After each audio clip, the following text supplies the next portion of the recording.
All right. All right. Let me jump into voice and see if these people are ready. You better pray the healer has Hi. good rolls today. Hello. Surprise! I'm here. Oh my god. Hi. So, Dungeon World. Full of dungeons and worlds. Why is there a 4 on my face? I don't want a 4 on my face. Thank you. Could you imagine? Could you imagine having a 4 on your face? No? Okay. Hello? Hello. There you Hello. go. You guys know how to talk. Okay. Alright, okay, good. You guys forgot how to talk there for a second. It was worrying me. Ah. So, this is our weekly tabletop game in which Jaylin and Kethra are here, who's played by Dio, are the good guys, and then everybody else is out to kill us. I mean, what? Wow. Let me help you. I mean, it's not Mathin's fault. He's just kind of shit at killing stuff, so yeah. Hey, he's really good at not killing stuff, though. Okay, like it's all about perspective. He's an amazing person at not killing people. Apart from when I'm having a practice bout with Meredith, apparently, and then I'm god tier. Yeah. Untapped potential. That's the name of that trope. So, when we last left our heroic adventurers, you had been fighting on the side of nature against the orcs who were attempting to seize the great forest, had built this settlement and clear cut, and the treants were combating them. You guys jumped in on the side of the treants and went a slaughtering. There were catapults involved. Jaylin figured out how to move one of the catapults and use it. We discovered that one of Mathin's forms is that of the great were dire goat, and he wrecked people like bowling pins until he got overwhelmed and everyone jumped into the fray except Elle, who had snuck her way into the orc village and was fighting the mages that were working there, and seized a ritual dagger and became infused with the power of the patron of the orcs, um, otherwise known as the Dragon of Chaos. And she became infused with its power and its madness and had to be knocked out by the group, and taken into the overrun temple, which had of one of the local nature gods that the orcs had just kind of built their town around. Um, and Kethra, you had just taken the dagger away, correct? And you've been Yes. carefully holding on to that. Yes. Um, and who is actually carrying Elle in to the temple? Normally that would be my job, but Jaylin had other things to do. In that case, Mathin or Mathin. Meredith? Which one of you is going to carry the L? I think Mathin would probably be keeping his distance from Elle at the moment. I was gonna say she don't want that traitor anywhere near her. All right. So, Isn't gonna get any of that druidic. I'll carry the unconscious person. All right. And she is out.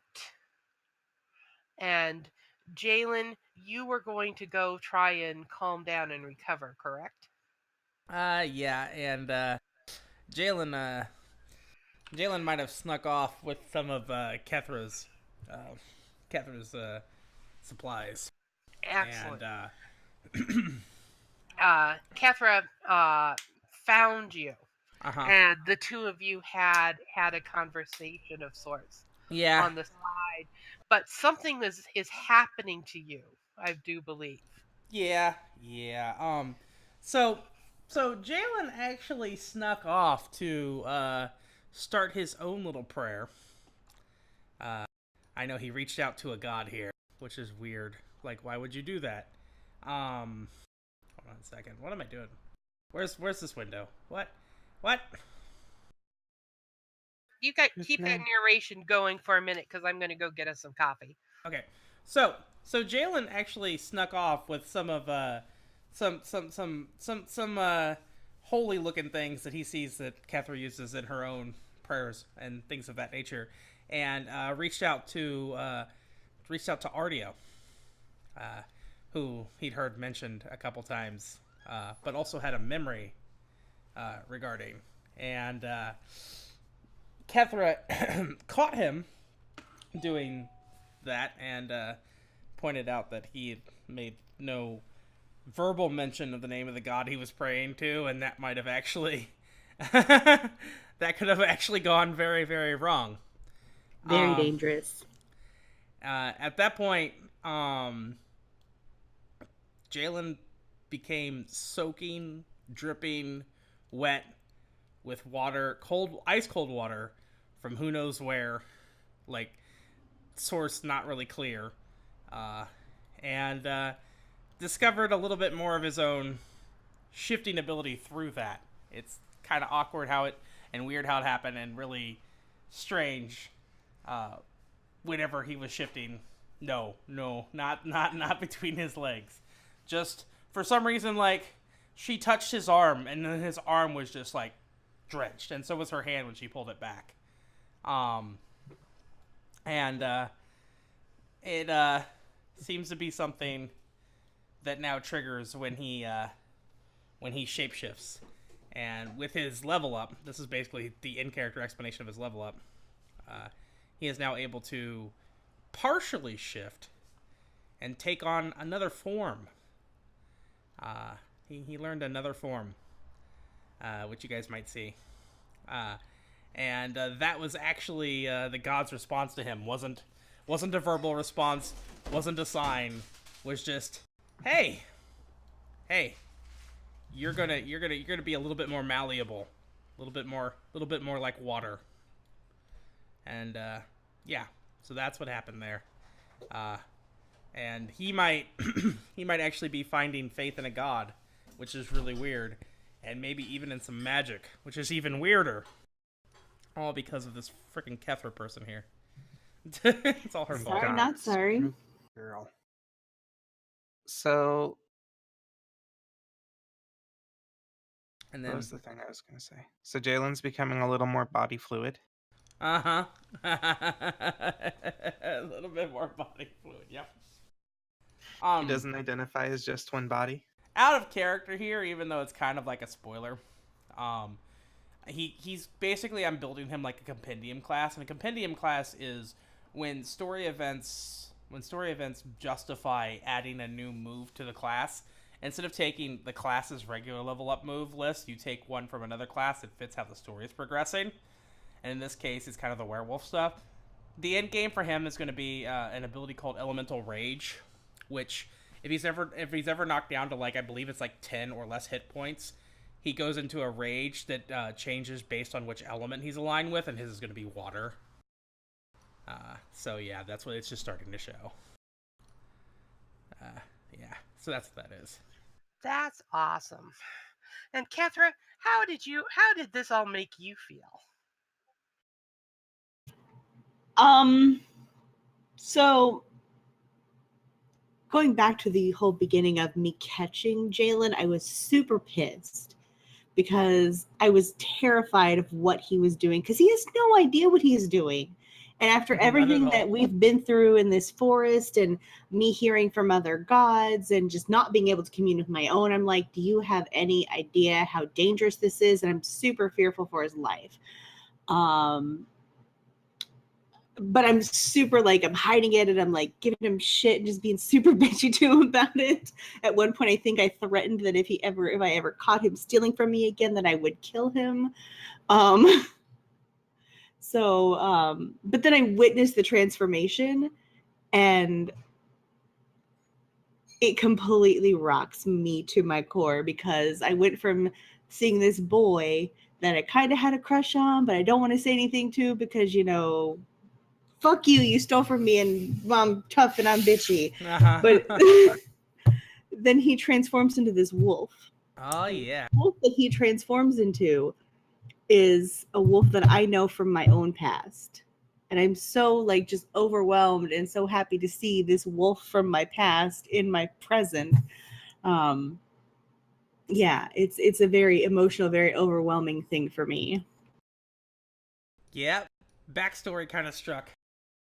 And man, I'm loving where this is going. Oh wow, Swampy. All right. So you two are going to get back to the group. And Jaylin will be dry. Jaylin will be dry. It's not wet anymore. No. It's not that kind of splooshing, Elle. Meredith will fix that. Oh my god. All right. While they were gone, Iago was very quiet, and Blue has been outright morose, and he's just been laying kind of at the feet of where Elle has been out.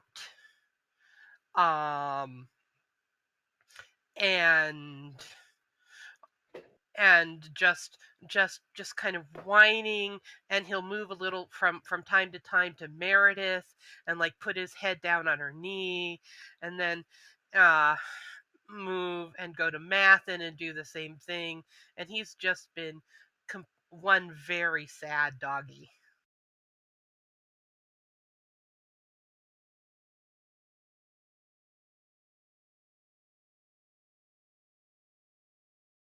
So when Jaylin gets back to the others, he goes, "So any changes?" Arf, arf, arf is the change. Not yet. She's been out like this for hours. I'm assuming it's been hours at this point. Actually, no. Yeah, it's been Yeah. probably a couple of hours. And that's kind of where things stay as it gets darker and it heads towards night. Elle, is just, she's clearly sleeping in a kind of, but breathing very shallowly, and from time to time she will whisper something in Elvish, and her body seems a little cold to the touch.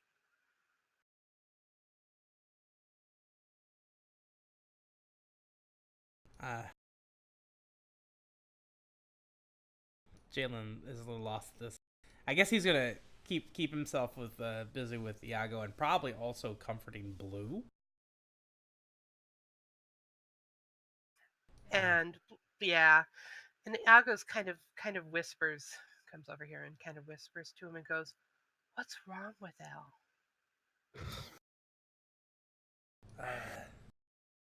Things I do not understand. He sighs and he nods and he whispers to him and he goes, "Mathin's really upset."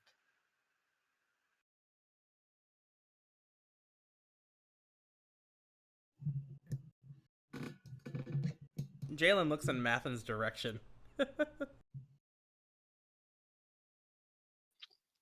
Yeah, Mathin's just he's almost just muttering to himself. He doesn't really appear to even be with the group in his mind at the moment.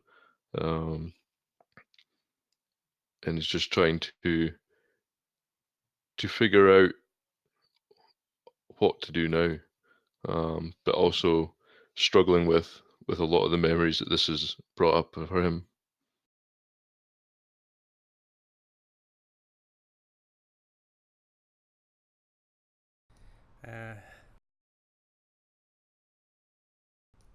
Jaylin looks to Iago and goes, "You think I should go talk to him?" Asking the kid. Iago nods soberly. All right. Jaylin goes looking for Mathin. um,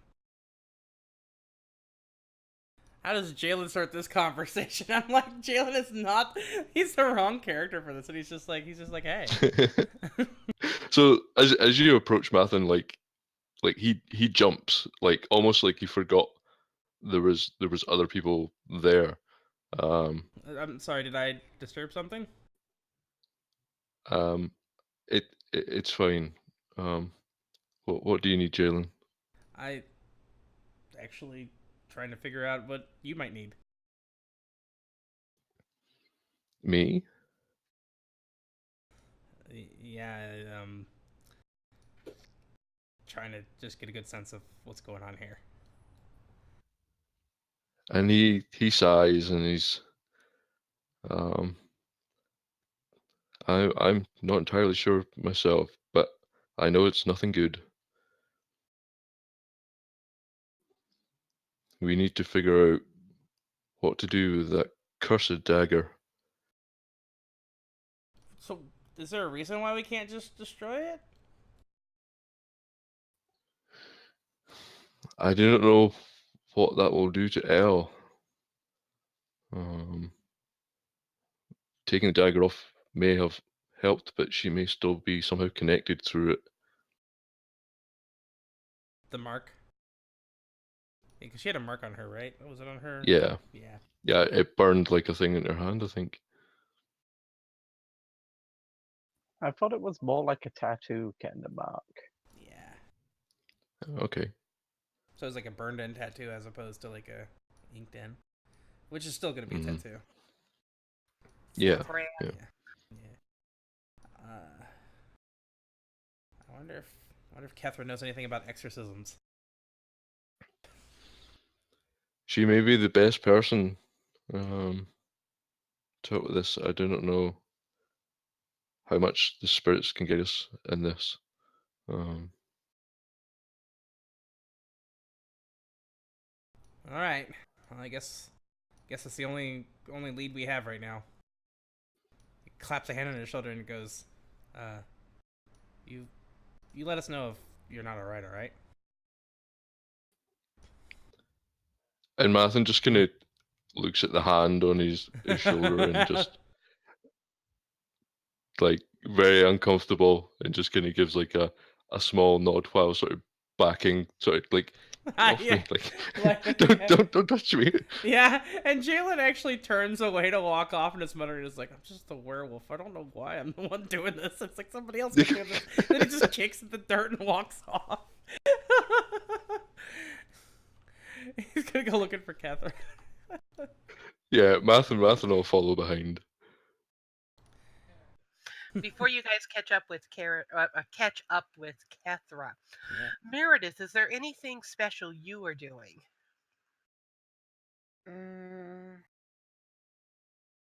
No. So basically, are you kind of doing camp chores and just uh, taking care of making sure people eat, or just spending time by yourself? Oh, sweetheart, Meredith is always doing camp chores. Aww. In that case, Um, but yeah, she'll be, picking up around the camp and stuff. Like, she'll be keeping busy but not doing anything in particular. gotcha. Kethra, the boys join you, and Iago sees them walking toward you, and he comes over too.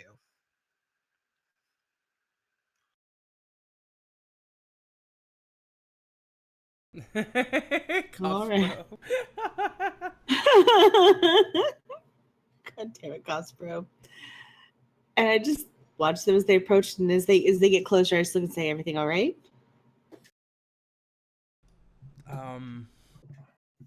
We need to talk about Elle. We do need to talk about Elle. And we need to see if there's any way to maybe see if there's any kind of connection to whatever was in that dagger still left on her, and how to remove that.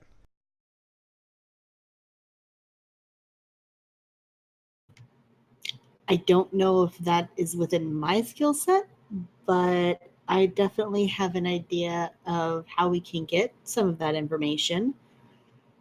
I need some kind of temple or altar or holy place. Is there something close like that around here? Jaylin looks a little puzzled because the best one he had. Yeah, there is the temple. Oh, that's right. We were here at a temple. Yeah, wasn't that where we're outside yeah. one? I Yeah, think? we're actually camping right outside of the temple because we were Yeah. supposed to Right, go right. in and yeah. Okay, he's like the one that they might have defiled here that might need a little bit of a sprucing up, I suppose. I guess I don't know. I don't. It's like he's like I don't know the proper amount of cleanliness for worshiping. I just kind of smirk at Jalen. It's like, wow, you are such a noob.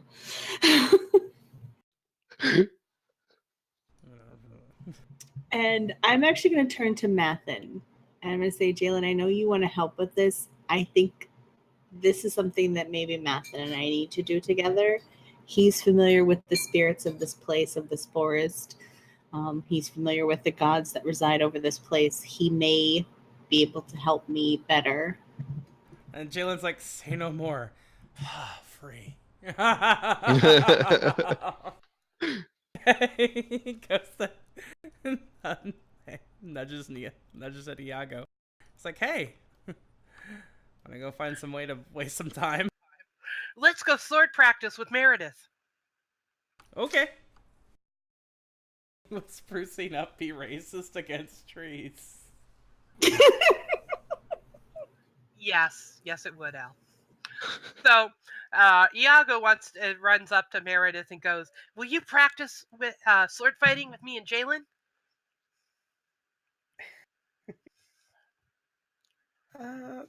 Sure, I don't see why not. And- Meredith will grab her axe. Excellent. And Jaylin looks at the axe and goes, that's not a sword. And then he draws a sword and he goes, this is a sword.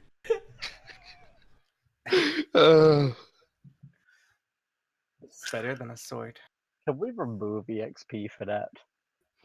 No. Damn it, Dag. I mean, No. wait, what? Oh, there's an XP loss. Sorry. No, there is no Dag in this game. Come on. You still said it. It's the wrong game, I'm Laurel. kidding. Well, you don't get no penguin either. We do have a silver in 50 chat, though. DKP minus. Yes. All right. Kethra, Mathin. Blue is, however, hovering with you guys over Elle. And just lets out a very sad little whine and puts his head on her tummy and is just kind of looking at her with those big doggy eyes and ruffling his wing feathers. And I feel really bad for Blue, and I'm gonna kneel down next to Elle and just pet Blue and just say, and just like kind of try to comfort him and be like, "Don't worry, Blue. I won't let you down. We're going to fix this. We're going to help her." And he licks your hand.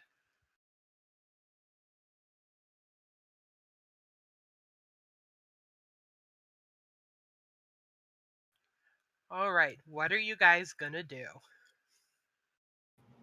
I'm going to. I assume I'm going to go back to wherever my pack was. I'm going to grab my pack. And it's actually where I have the dagger right now. It's got a few of my other like things that I would use during any kind of communal ceremony with Belle, and bring it back to the temple. I'm going to ask Mathin to come with me. Because I think that even if he doesn't participate in the communing, I think his presence will be helpful. Excellent. So, are you guys going to take Elle into the temple itself, take the dagger into the temple, or take both into the temple? I think for me personally, I would rather learn about the dagger first. And I'm afraid that keep having Elle and the dagger together in a holy place could conjure something that isn't that is unsavory or is maybe a little dangerous. Yeah, Mathin's of the same mind. Like at the moment, Elle's connection to that dagger is too strong. So keeping them apart is probably for the better. That is fine. So the two of you and Blue padding behind you enter the temple itself. And the front of the temple has been, it looks like, desecrated isn't quite the right word for it, but the orcs definitely took things and like used it for things that they were building elsewhere, where it has that kind of construction look feel to it. Of it, they definitely weren't treating it very seriously. They weren't um, showing any respect for it as hallowed ground. Mm-hmm. And the altar area itself has been just torn apart, but both of you sense um, deeper down, um, kind of, you remember how the other temple had that kind of sacred storage area that you found? Yeah.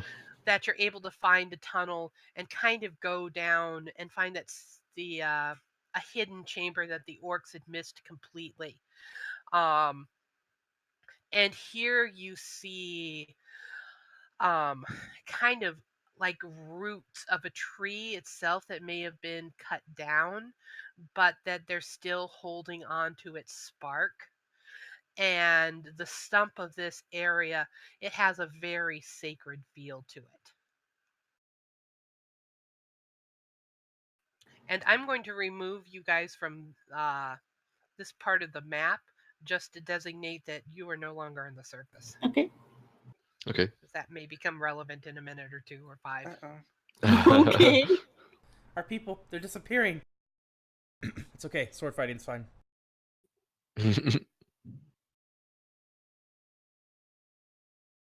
Don't worry, Elle's still there. I'm scared of Elle right now. Mathin too. Traitors. Hey, we're trying to save your ass. Also, I feel like the one that tried to stab me is the traitor, rather than the other way around. Oh, it wasn't a stab, it was more of a fireball. Gosh, get your facts right. Now, you guys can discuss that later when she's conscious. If she becomes conscious. Could Yeah. we discuss it over tea? As long as everyone's conscious, yes. Can we have some DKJ splooshes at the chat, please? Splooshes don't like tea. Oh, fair enough. There you go. All right. Kethra and Mathin, what are you guys going to do? So I would like Mathin to be preparing like a circle around the area that Kethra is going to be, I guess, praying or whatever ritual you're going to be performing. And these will be a circle that calls to spirits of the four elements, and it's very much like a protection thing. Like he has no idea what is going to come from this dagger. So he's just setting up something that he can use to call upon the aid of the spirits to contain it or fight whatever is about to happen.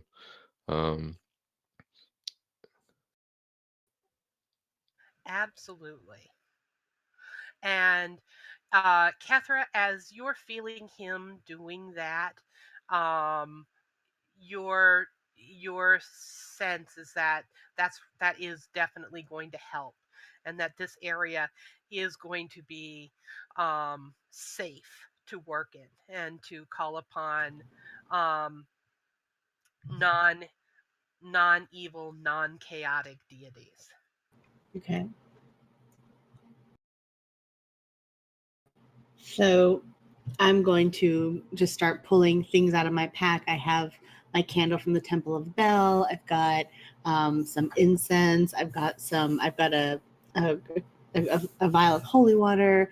And then I pull the dagger out, and I'm going to lay the dagger on the ground, and I'm going to just pour a circle of holy water around it. I'm going to light my candle, light my incense, and then I'm going to close my eyes, and I'm just going to start to pray. I'm going to try to reach out first to Belle and ask her to reveal the secrets of the dagger, like just almost like I'm offering the dagger to her.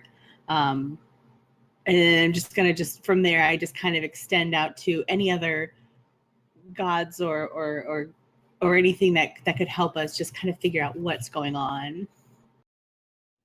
Roll wisdom +1.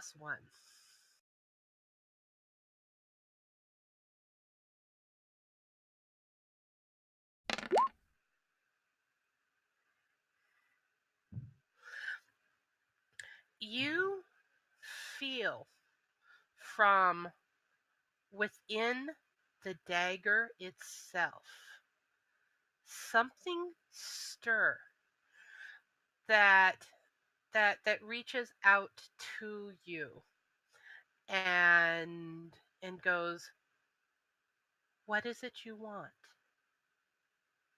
What do you desire?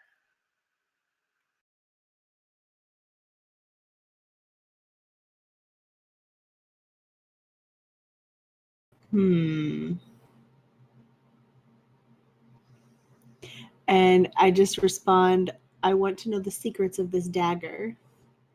I want to know if it is going to kill my friend.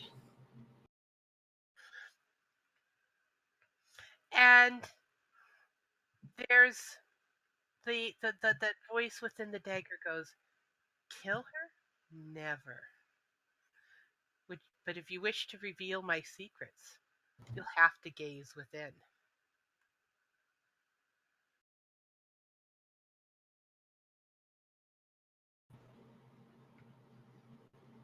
And I am not quite sure what that means, so I'm just going to ask and just say, well, what do you mean gaze within? And I go, and she goes, how do you learn to navigate except by studying the patterns in the stars? If you wish to know my secrets, little priestess, you will have to study me. Are you prepared for some fun?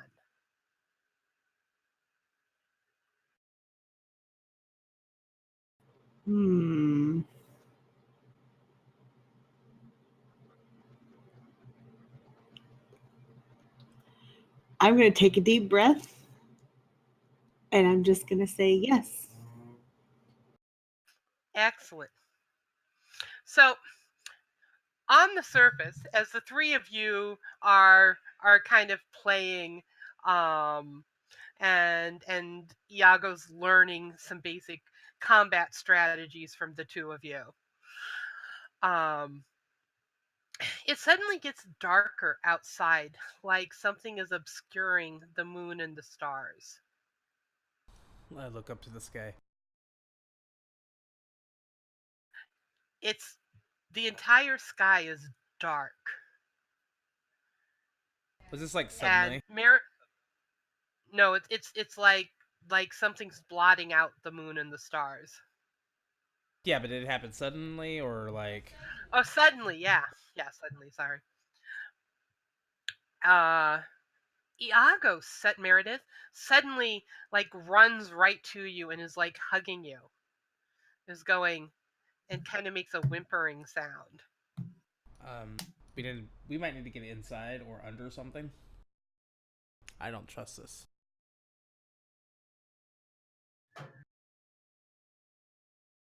All right.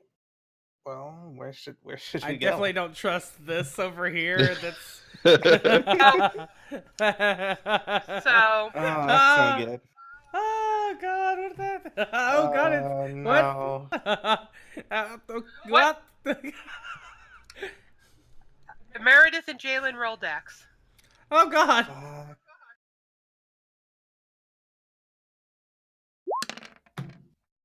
Oh no! Meredith follow. What? You failed a roll? How? Ow! Oh my My god. dice are broken. The times, they are changing. Dio hacked the game and broke my dice because she was jealous. True story. Wow, take your XP, Meredith. I don't think I've ever Well, heard I'm that taking phrase. my XP already. The dragon swoops down and, with one of those massive paws, picks Meredith up and is like flying, hovering in the air with Meredith in one of those massive paws. And Iago yells and goes, "Let her go!" And the dragon breathes this breathes this out, this purplish cone of sparkling, that same sort of amethyst style fire as the dagger itself was glowing with, straight at Jaylin and Iago. So Jaylin, you need to roll Dex again, or defy danger again. And your defying danger is going to be to keep both you and Iago from getting hit with that flame. I defy danger based on intelligence. No, I don't think that's how it works. no, well, you You actually said it, can, make it roll. but no, I'm gonna defy danger based on I dex. think it's how it works in this instance. 13. Describe what you do. He's actually gonna grab like one arm around Iago so that they, like, if he dives, they both go that way. He's kind of pulling him with him, and he's gonna dive and roll towards. There's buildings around them, right? Like these are all like houses and little, Yes. Because so he's diving and rolling, picking him back up, and basically ushering him inside the door of whatever this place is. And then he'll actually step back outside himself, if that's possible. Yes, And it you're is. not miking up. Yes, it is. Sorry. Okay. And so you guys are there, and you're that, and Meredith, this big dragon that just picked you up, and he goes, "Do dwarves bounce?"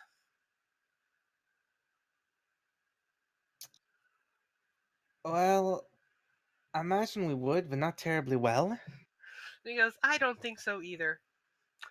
Give my regards to the Allfather." And he zooms up and he drops you. What an asshole. Down. Bam! And you land right there where Jaylin was. And Jaylin, as you see him drop her, and her body just splats.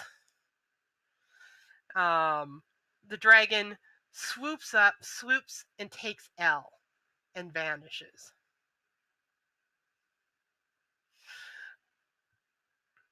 And Meredith is just laying there. And you watch as her body starts to knit itself back together.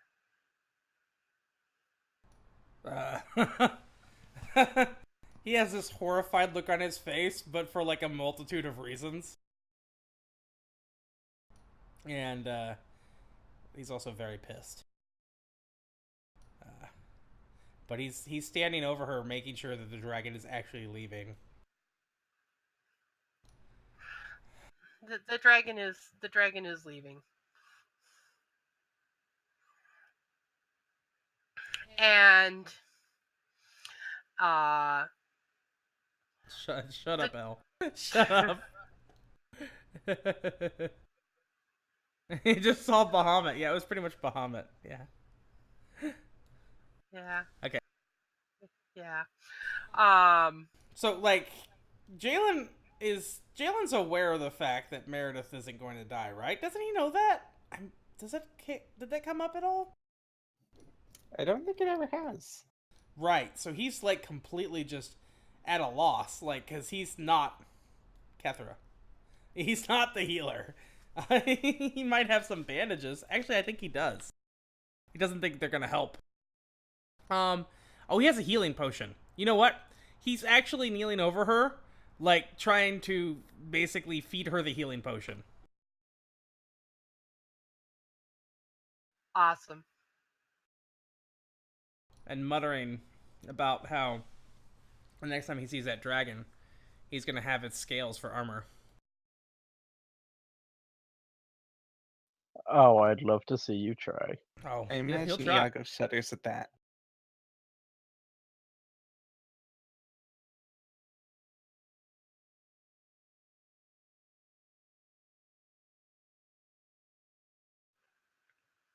And Kethra and Mathin, as the two of you, the dagger that you had vanishes. And Laurel just shut her roll 20 window, so just give me a moment. Not only does the dagger vanish, but the entire world does. Dun dun dun! And you're surrounded in a swirling purple mist.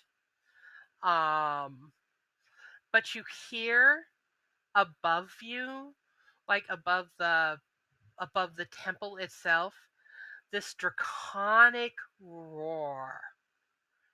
And this feeling of Resilient souls, I salute you! Goes through you both.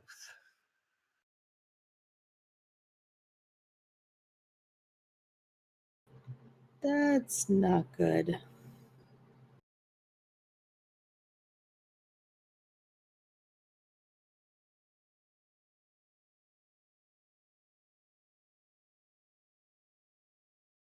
Can I assume at this point that I have opened my eyes and I have seen the daggers missing then? Yes.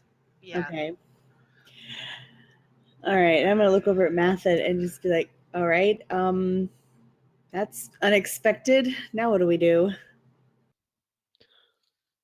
And yeah, Mathin is looking at like the ceiling to where they heard the noise.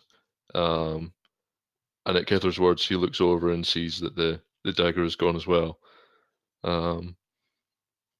And he just is like, yeah, definitely not good. I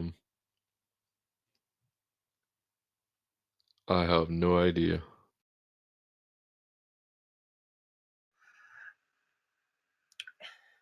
And Iago comes back running out of the house, and he screams, "Merideth!"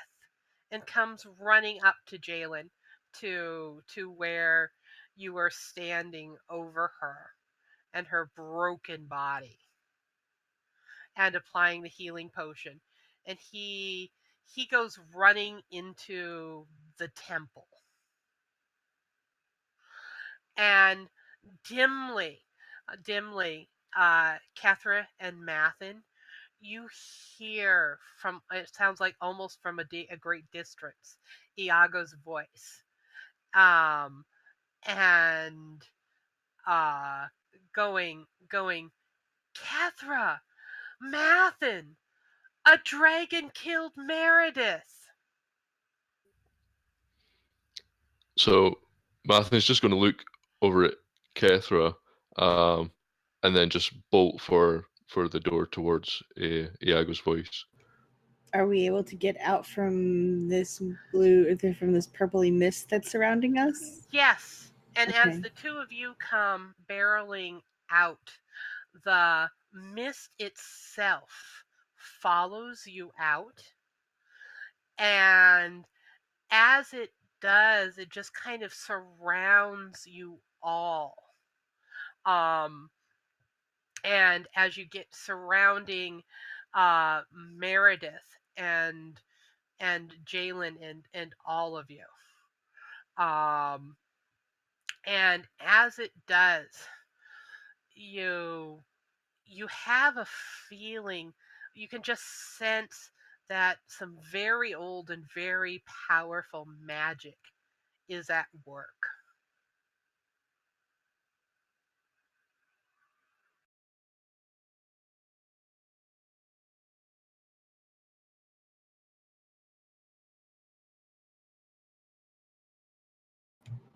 And I'm going to see that Meredith is still pretty hurt. I'm going to look up at Jaylin and just ask what happened. Jaylin actually just looks up to the sky for a moment and goes, "Dragon. Big dragon."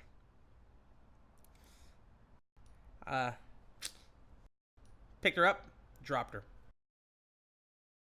Was a bit of an asshole about it too. And Elle's gone. Gone. With the dragon. And Mathin's going to look around, like just to confirm that, just like, oh, what? And then he's just going to curse him, like the dagger's gone as well. Oh, we're up there. Okay. Black screen. Confused me. Go up. Who are these people? And why can I get... Why? Wait. Do you guys see this? You guys see that Meredith is also... Meredith is also Mathin? That baby. What? All right, so everybody, hold on just a second before we move forward. Leek, thank you so much for the host. We were kind of in the middle of some roleplay right there, and I didn't want to interrupt it, but I appreciate it. This is our Dungeon World campaign, which is kind of like Dungeons & Dragons, but it's a much lighter system. And it is all archived in VODs if you want to check out that and see where we started. But yeah, happy to have you guys. And Pyro, it's good to see you. All right, so yeah, now dragons came and freaking kidnapped freaking Elle. Okay. All right. And murdered Meredith. And well, no, she'll get better. I mean, that one's not as important, obviously. No, it's well, the thing is that he's like feeding her a healing potion, and the wounds seem to be knitting, so he's very confused by that. And to be fair, Elle is rather safe with that dragon. You Or know, so she thinks. Fuck that dragon, seriously. Oh, trust me, it's the dragon that should be scared of Elle. Okay, so what are we up to now? Where are we? What? I'm confused. So you're surrounded in mist. Your companions have come out. The village itself appears to no longer exist. Like you have been moved from the village into this mist. And you're all together, and Meredith is starting to moan and groan and get up. Jaylin is like, I have no idea how you survive that.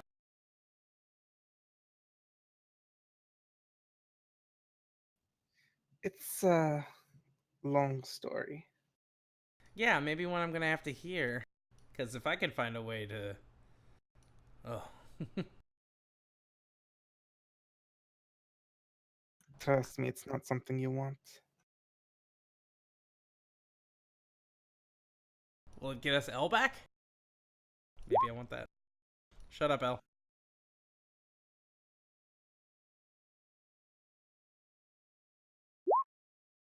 I'm actually just happy to see that you're still alive. Because... Well, I mean... It'd be bad if you weren't. Which is Jaylin's best way of expressing himself right now. He's like, yeah, that'd be not good. You can go ahead and stay alive. That'd benefit the raid. Thank you. I'd benefit the raid. She'll kind of smile and say, I appreciate the thought. And Iago says quietly, and he goes, "My uncle is really mean." That's your uncle? Yeah. I'm gonna kneel down beside Iago and just put my hand, like, kind of put an arm over his shoulder and just say, "Can you tell us about your uncle?" And he sniffles and he wipes his nose and he goes, "The stupid orcs are all his fault." Jaylin has actually like walked a step away and he's like, I have to kill this kid's uncle? He goes, he he made mother have a bet with him that to protect, and he goes, I don't understand. It started a long time before I was born. He goes, but he's trying to destroy the great forest to make her defend it. Like, that's the game. To see if she can win against him, and him attacking it with his stuff and making her make things like the Ents to protect it. And and and I don't know why he just did all this. Like, I don't know where we are now, but we're not in the Great Forest. And Mathin, as soon as he says that, you realize that's true. That you are not in any place that you feel connected to any of the beasts here.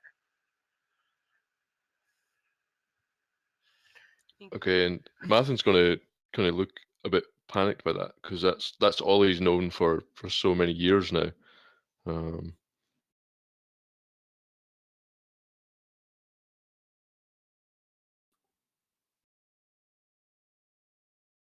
and he's just gonna look around and he's like, "Does anyone know where we are?"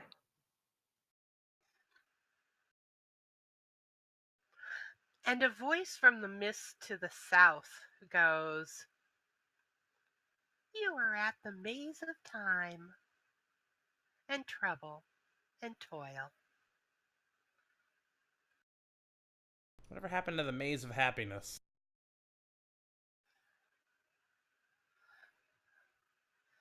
Goes, "What's happiness, human?" Jaylin is gonna go charging towards the voice. And as you go charging towards the voice, a wall of fire erupts between you and it as the orc mage throws up a wall of fire. He goes, "Not so fast." He stops at the wall of fire. He's like, okay, all right. Do you I want me would to have go slower scolded then? Jaylin. Huh? What? Scold Jaylin. This is not a place that we know. Running towards voices we cannot see is not the smartest thing you could have done today. He goes, "Yes." And the voice kind of titters, and he goes, "Yes, yes. But the Ash Talons have never been a clever race." The who? The what? The Ash Talons. Servants of my master. And therefore, you. Like this. Jaylin actually looks back. Does anyone have a bow or anything? Like, are we just gonna stand here or? Oh, you don't want to kill me. Oh, I do. I'm pretty sure I do. Oh, no, no. After all, then you'll be trapped here forever.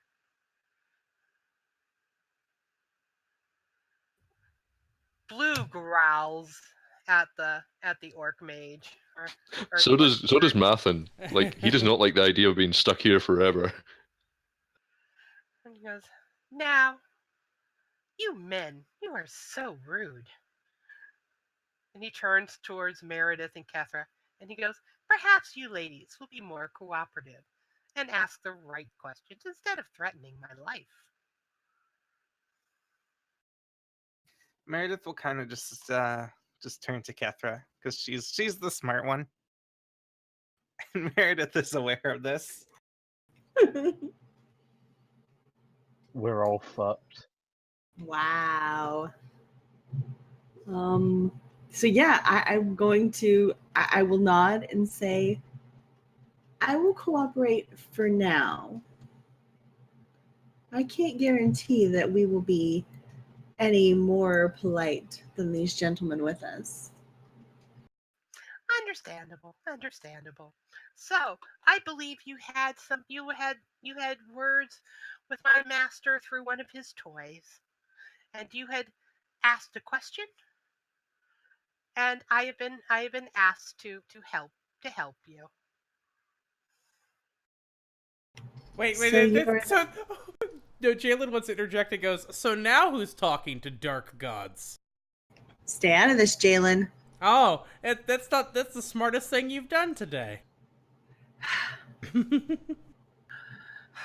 I'm just gonna get up in his face and my teeth gritted and say, "Look, scrub, do you want to get out of this and find Elle or not?" I don't even know what the fucking ash talent is. Shut up and let me deal with this, okay?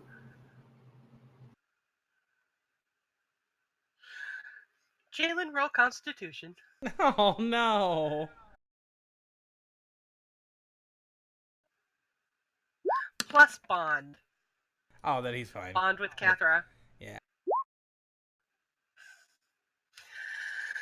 And you just feel, despite the fact that she's a little irked with you, even hearing her voice, even having her near you, is so soothing and relaxing. Yeah, he's just like, okay.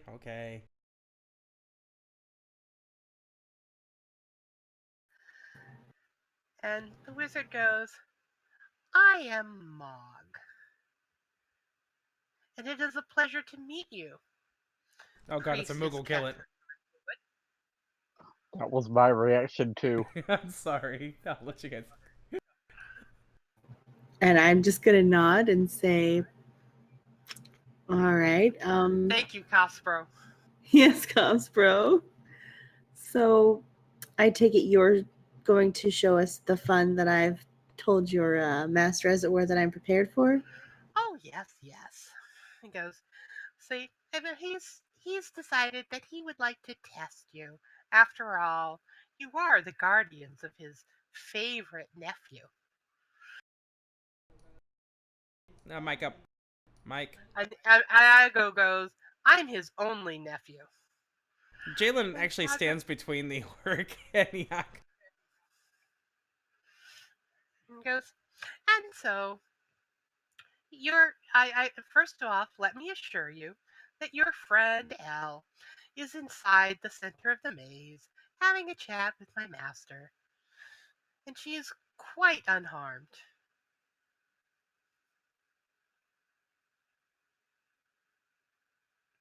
Is I'm there not tea? sure I consider that unharmed, considering what's happened to her, but to each his own, I suppose. And what is it your master wants with Elle? Oh, well, let's just say they're having sort of a meet and greet, a family reunion of sorts.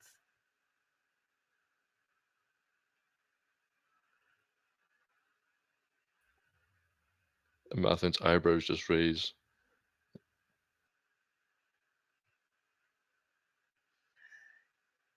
She's just learning a little bit about her family. And he's going to turn to the others and be like, did any of you know that Elle was related to dragons, apparently?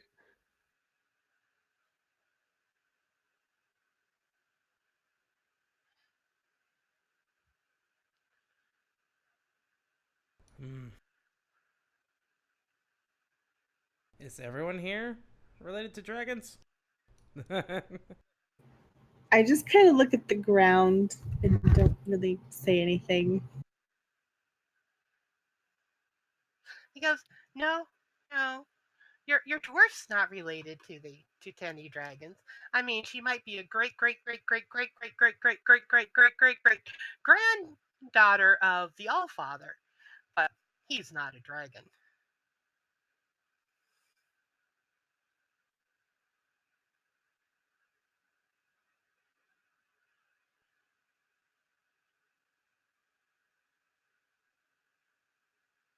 I Jaylin thinks that it's like it might be wise to only believe like one in every 3 words that this orc has to say to us.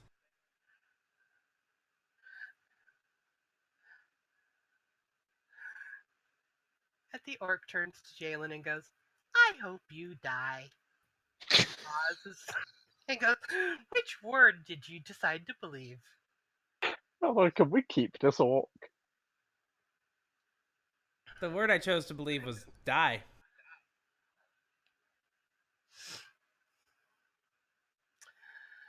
I kind of step between them. And I'm like, you know what, Jaylin? You should probably stop talking. No, I'm fine. So, and he turns back to Kethra and he focuses on her again. And he goes, so, all you have to do is reach the center of the maze, find Elle, and convince her that belonging to you is more important than belonging to her family. Can you do that for me? For us? For the sake of the world?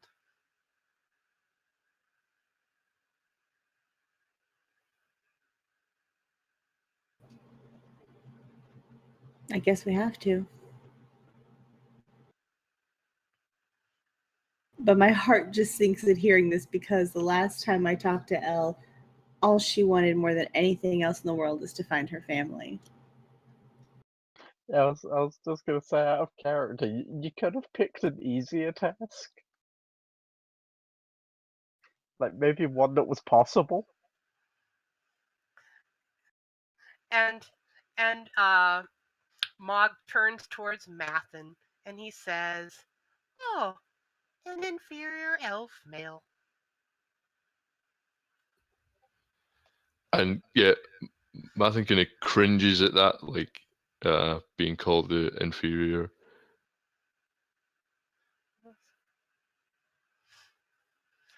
And Mog smirks and goes, you'll have an interesting time inside, Druid. Because, you see, within the mists of chaos, you have no control over your shape-shifting forms. That doesn't sound good. Yeah, You're welcome, Martkos. thank you. So yeah, Mathin looks suitably worried by this and the fact that he is now no longer in his great forest where he knows things, and now apparently has no control over his shape shifting, and yeah, has just been called something that brings back even more pain, like everything, just all the painful memories. Yeah.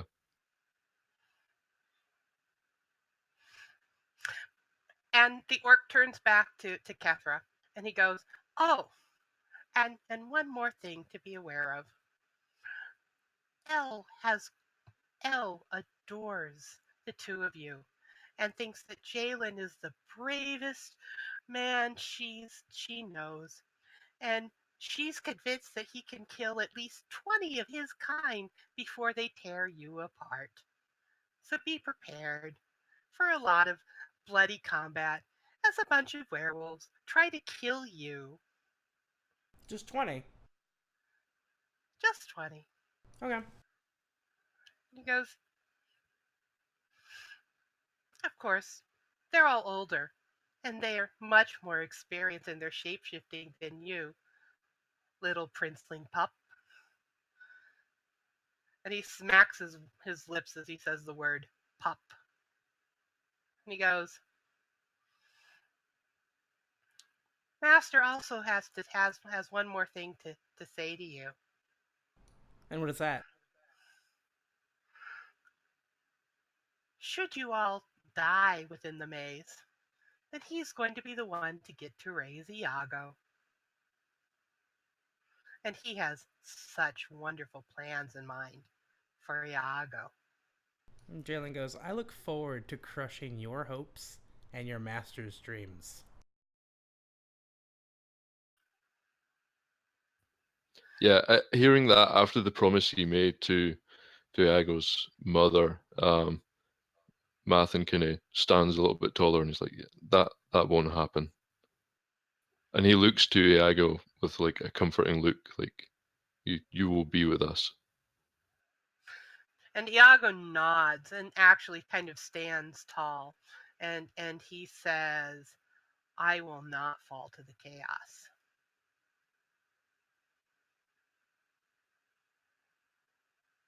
And Blue barks and goes, "Bark!" It's like, yeah. Jaylin looks at Blue and goes, "Damn right."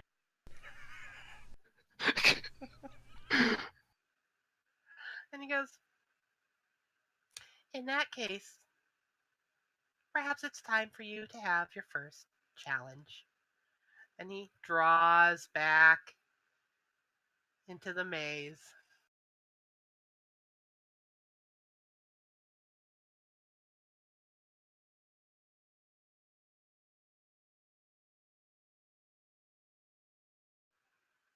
And now the mist part enough that you can see these huge crystalline walls of glittering stones and an entranceway into it.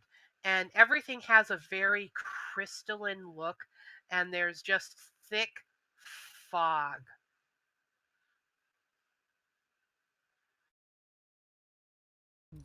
Jaylin nudges Merideth and says, "I think we both should take point, since we were promised a battle." Right. And Meredith will get into position. And Mathin's gonna step into the back next to Iago and look at the others and say, I don't know exactly what he meant about not being able to control this, so I will do my best to protect the boy.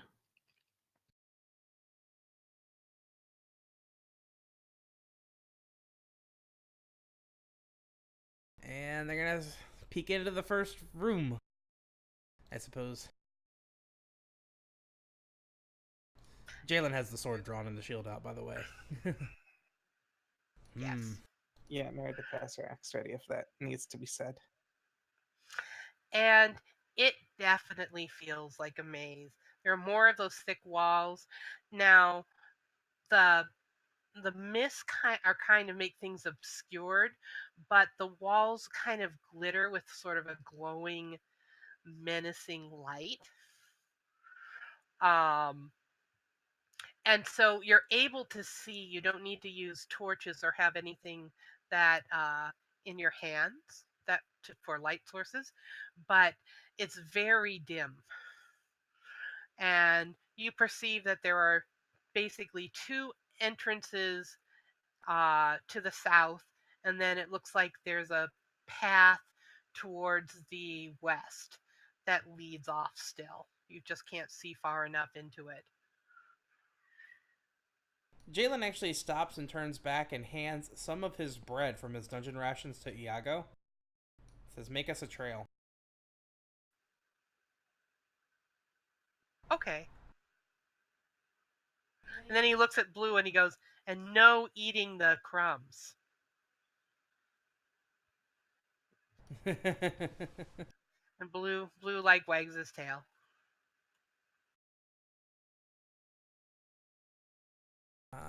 Jaylin's gonna check out this direction first.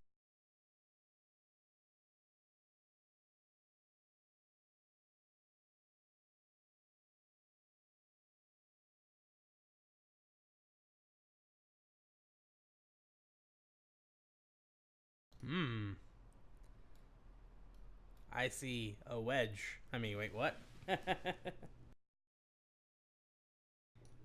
You see tunnel. Hello?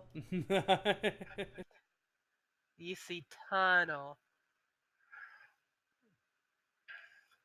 Would anyone like to make a discern realities check? Yeah. Yeah? Yeah. Jaylin, you do that. I discern realities on the darkness. And I fail. Take your XP. But I would like to also discern realities. Excellent.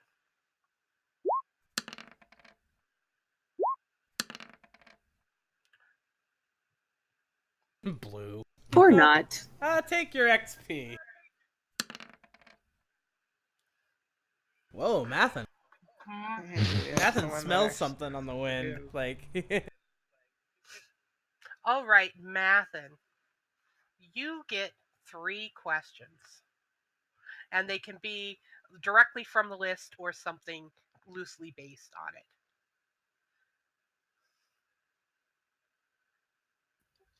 Okay.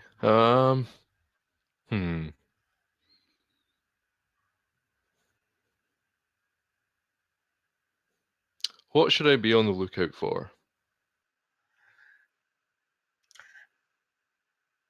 There are some howls to the south that only you hear, but they sound very much like Jaylin. Okay.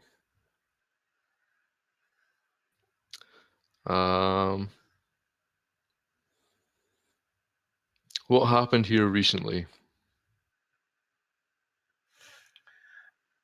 It doesn't look like there's been anything or anyone through this passage recently. There's no sign of any sort of combat or whatnot that has gone on. So, however, that dragon got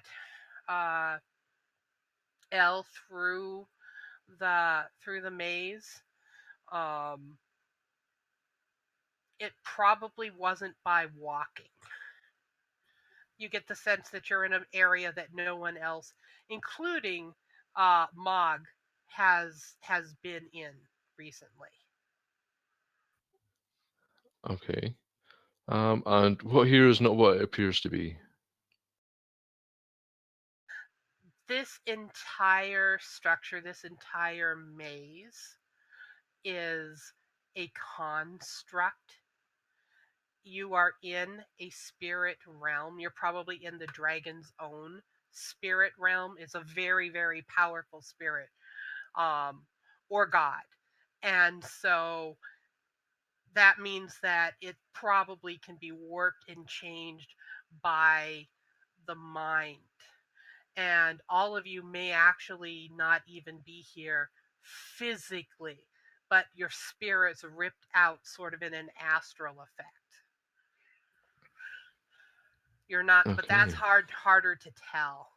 Your soul is mine. Yeah. Okay. So when you said like there was no signs of anything that passed by, even Mog and that, did you mean like specifically this path that we're taking down at the moment, like into this room, or just like through the entire maze?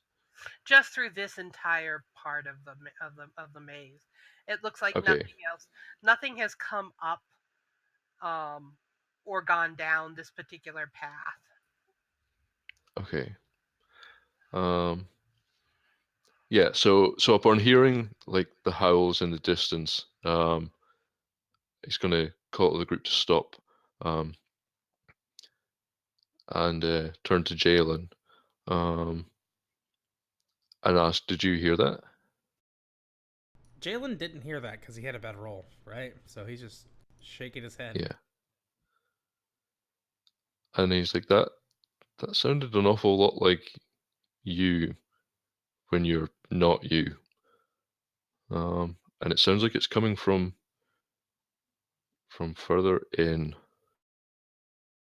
So the bastard wasn't lying about everything.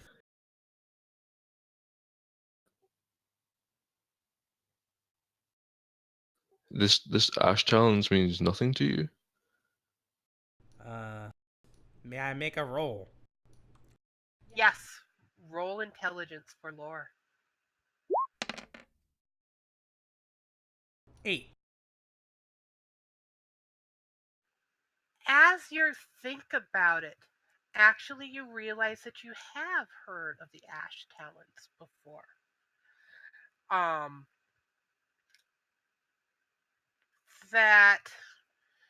That it's something that your mother and your father spoke of the Ash Talons as a barbaric. You'd gotten the sense from them that they were just like a folklore or a story of some sort of primitive ancestors to the Taos dynasty.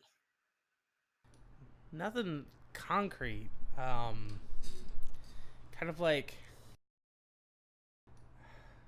I've heard the name before, but it's kind of like when you, like a legend. Okay. I don't remember what exactly was in the story. I just remember the stories. I remember the name from the stories. He goes, "I'm sorry, it's all pretty foggy."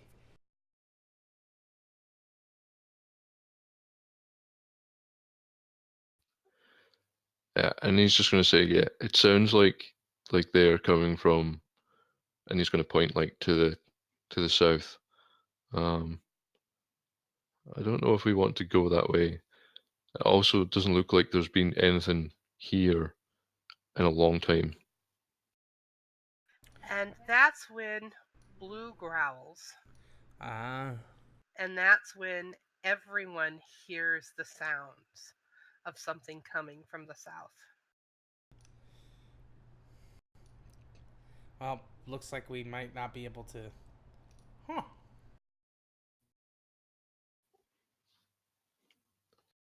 Wolves. So many wolves. They're very large.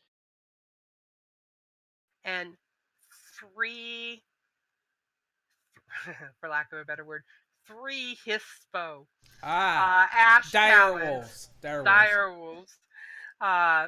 Three dire wolves come racing up straight at you guys, straight at Meredith and Jaylin in particular, because they're kind of up front, and then Mathin close behind. And Blue puts himself in a protective place right in front of Iago, because the very last thing that he remembers Elle saying to him was to protect Iago. I would like to defy danger based on charisma. I have the Wolf Alpha necklace. Yes, you do.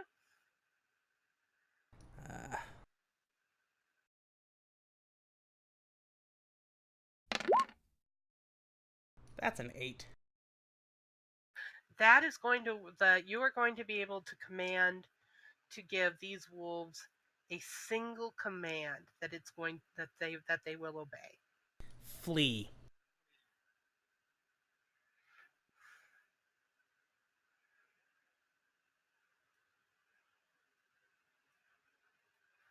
They turn around and run. So Jalen's eyes glow.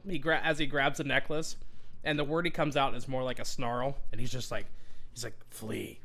Like, it's not his voice. It's not his human voice at all. And they turn and they run.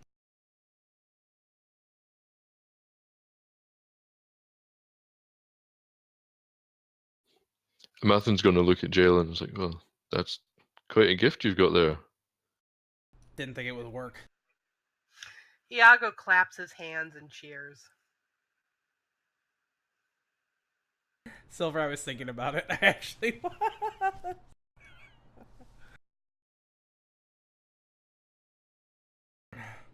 He goes, I don't think it's magic. I think it just amplifies what I'm saying. And we apparently speak the same language.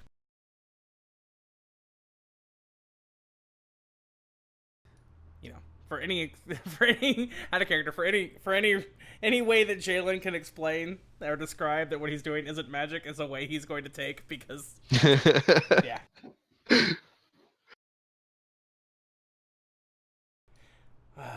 I don't know if that was all of them. That might have just been some scouts. I think you're right. If nothing's been down here recently, then this isn't where Elle's been taken. Why do I have a number on my face? Because you're number one. So perhaps we should check another way. And keep an eye and ear out for... And he pauses and he goes, Damn it, why isn't Elle with us?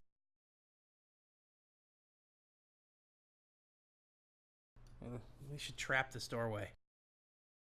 Well, not doorway, but we should trap this opening.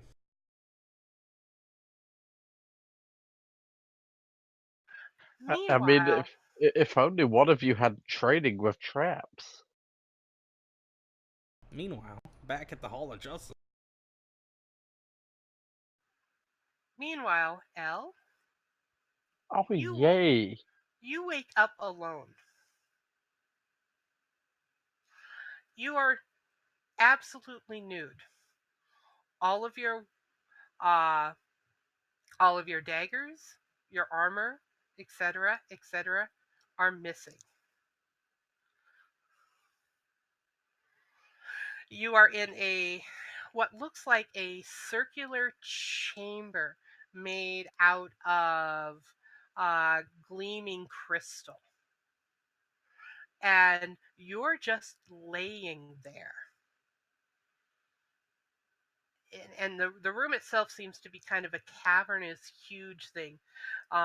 You remember the conversation that you'd been having. And there's just, you are completely alone.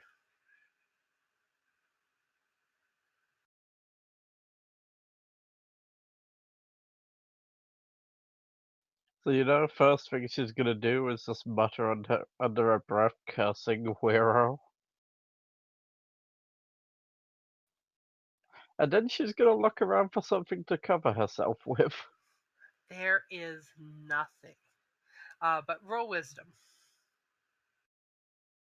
Oh, yay.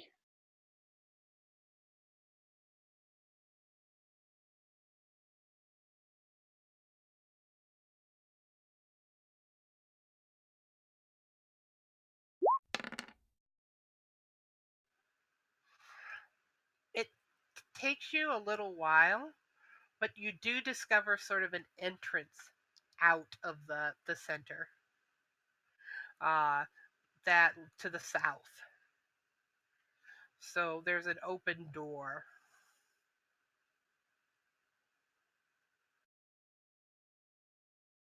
Alright, I'm gonna go that way. By the way, I don't have access to my token. You get no access. Oh, fine.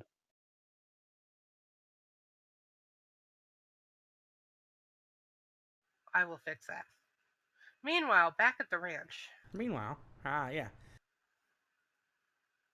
So, Jaylin would like to set up some kind of something that they would hear fall over or be knocked over if something came through here, because they're going to check another way. At least he wants them to check another way. Sure. I don't know what they have on hand. Since he can't... Since they don't have their trapsmith. I don't know, but I made you a widgy thing. Yeah. If it's just like... Yeah, okay. He put a thing down. There's a thing down right there. I mean, you could just lean a shovel against a wall. Yeah, you know, it's a shovel. Because of their history with shovels. And because Jaylin seems to always have a shovel now because of their history with shovels. He pulls a shovel out of his pack. There, I gave your shovel a handle. Sets a shovel up. Mathin peels one of the little vines from around him and grunts as he picks it off and ties it to the shovel and then puts it against the wall so that if somebody walks past it, it'll pull the shovel over. Okay. Awesome. Jaylin actually looks at Mathin and goes, huh, handy. We're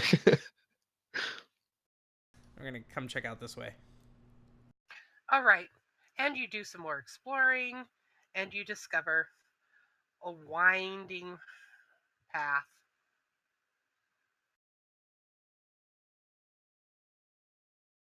I would like to discern reality. Do it! 8. Ask a question. What is about to happen? There is something coming up from the south here. It does not sound like a wolf.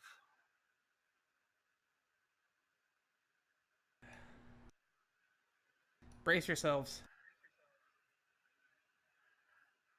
We have company.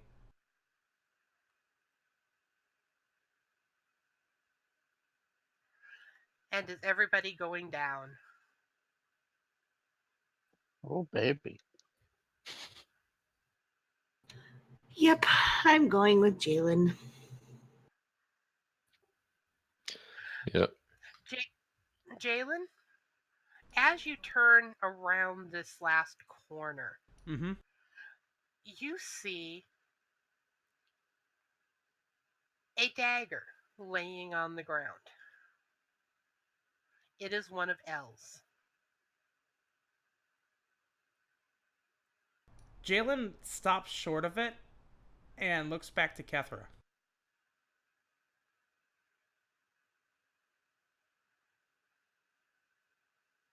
Hold on, Laurel, I've actually got a question. Yes.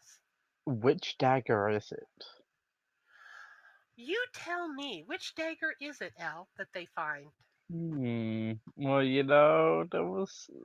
there's two specific ones that she was carrying, except for, the one they took away from her. Uh-huh. Fucking traitors. And yeah, because they took away my other dagger, I'm gonna make it just her plain dagger, the one that's coated in poison. Okay. You find her normal poison-laced dagger. Oh, and her underwear.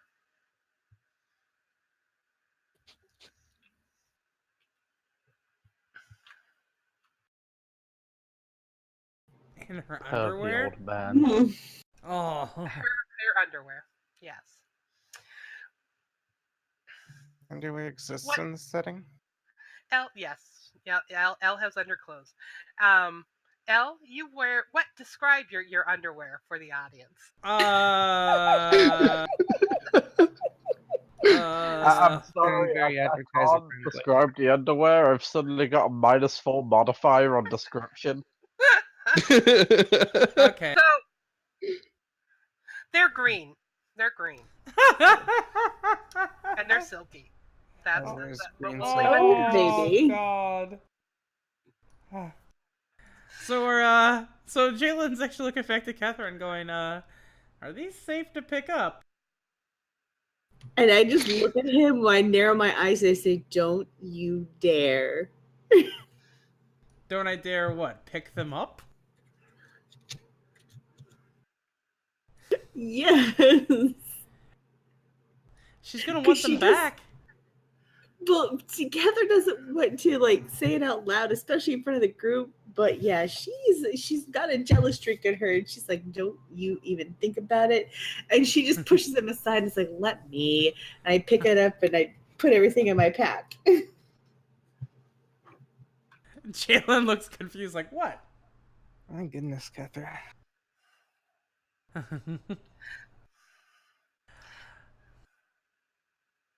Alright, so we know she's down here somewhere.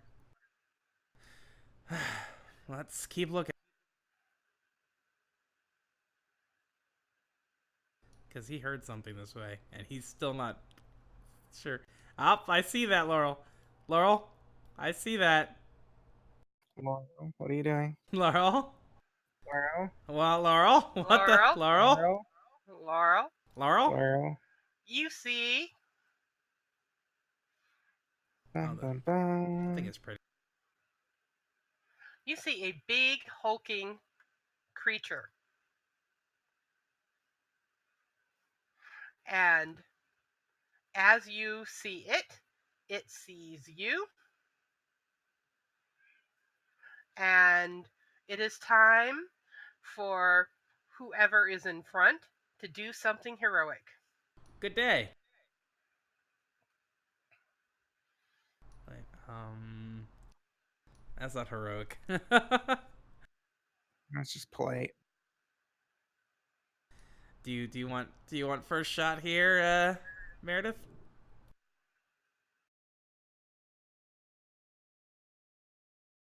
Since Jaylin is not allowed to pick up panties. I mean, wait, what? Meredith is gonna charge at it. Ah! Charge, charge. Charge! Meredith is gonna hack and slash at it. Ah!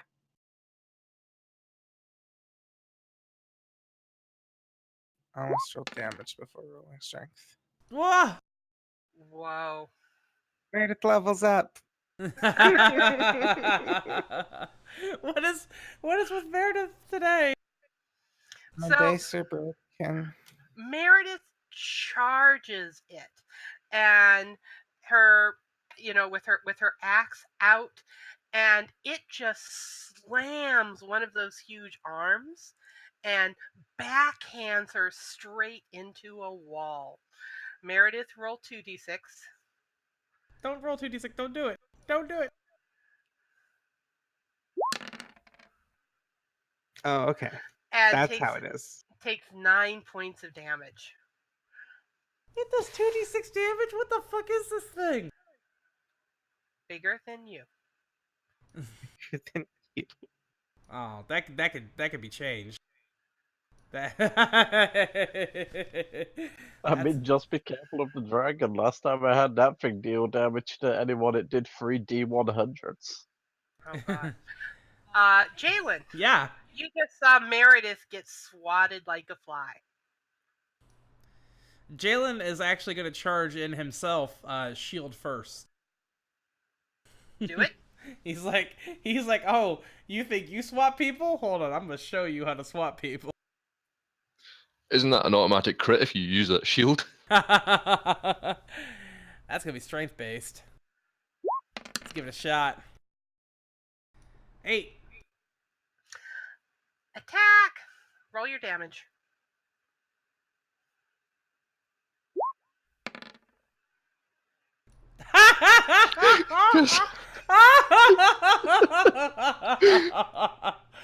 Oh, I didn't even give him all his extra bonus damage because I'm saying he's just using the shield and not his signature weapon.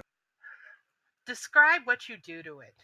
All right, so that arm like comes up and like slaps, and so it's like out. So Jaylin sees an opening there where he just comes in hunkered down with the shield up first, and like as he comes up in the opening, he just like swipes the shield across its jaw. You knock it out, and it's laying there, and can be coup de grace. I'll take the mercy kill. I'll coup de grace it.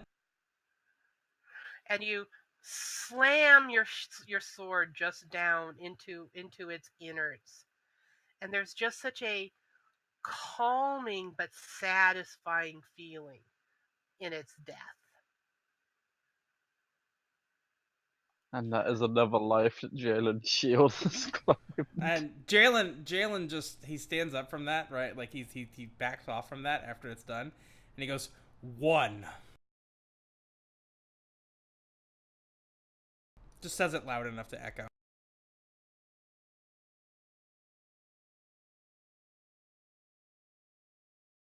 And the group discovers more stuff and things. Like a couple more passages, a couple of more choices. Jaylin helps Meredith back up. Says, next one's yours. I'd like to take a moment to put hands on Meredith and cast Cure Light Wounds. Oh, you Put hands on me whenever you want to. By I all mean, maybe means. Jalen should develop a bit of a jealous streak. Is that int or wisdom? Wisdom for cleric, Wisdom. I think. Yeah. Okay. Oh, god damn it. take your XP. As you take your XP, as you attempt to heal her in here, roll. Normally, how much do you heal? That would be 1d8. Okay. Meredith, roll 1d8. I'm sorry.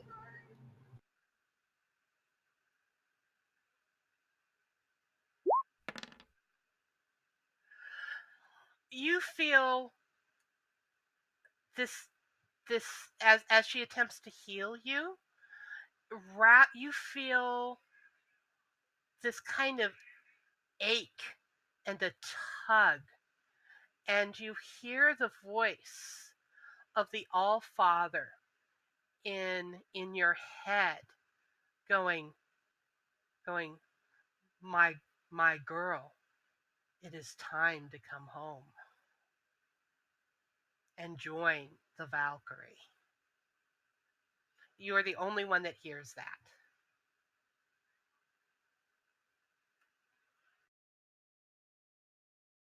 So do I take 1 point of damage or 1 point of healing? You take 1 point of damage.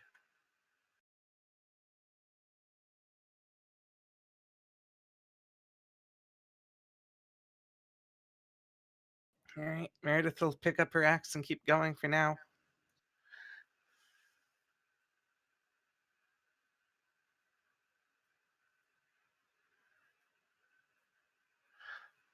All right, Meredith and Jaylin, which direction are you going to lead the group? This way. Dun dun dun dun dun dun. Poor Pantsu.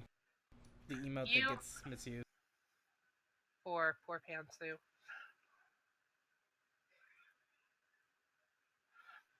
You hear the howls of more wolves.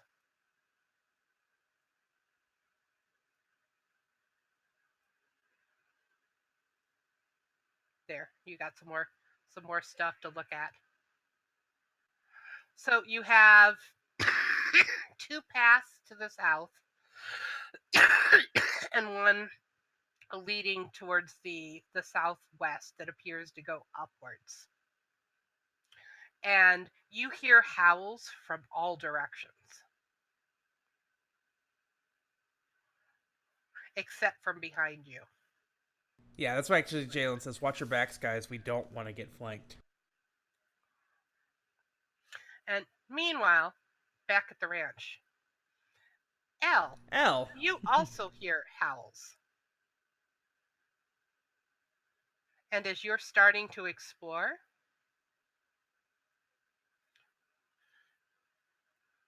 you come across your first werewolf.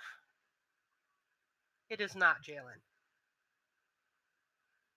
You have no weapons, no armor, and the voice of Weirlo in your head going, "Can you be a blade without one in your hands, my darling?"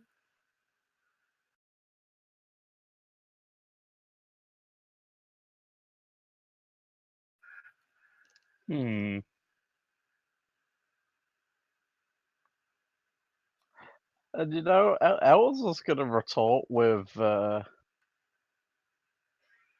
can be a blade, but I'd much rather be clothes right now. And he goes, "Kill the werewolf, and I'll give you your armor back."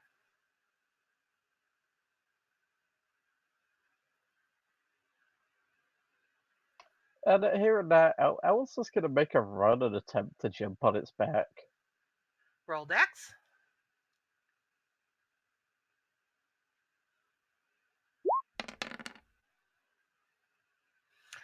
You get upon its back, and it responds by smashing you into a wall. Roll 1d6.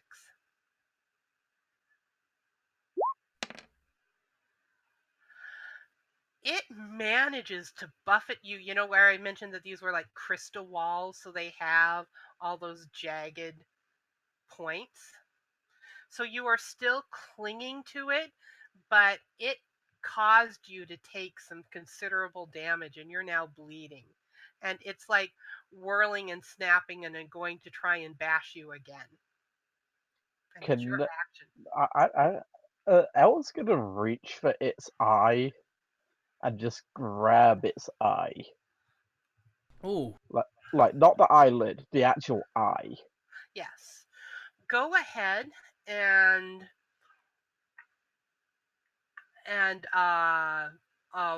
roll. You're on its back. Roll Defy Danger for me. and that can be Constitution based or Dex based.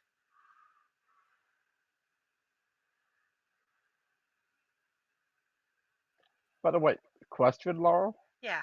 Would Elle have healed up? Yes. She was at full health before you just got bashed into the wall. Oh, good. Good. She's in a bit better shape than I thought she would be.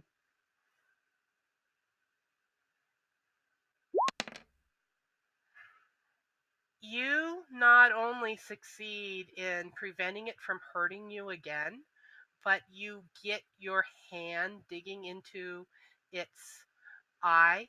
Roll damage.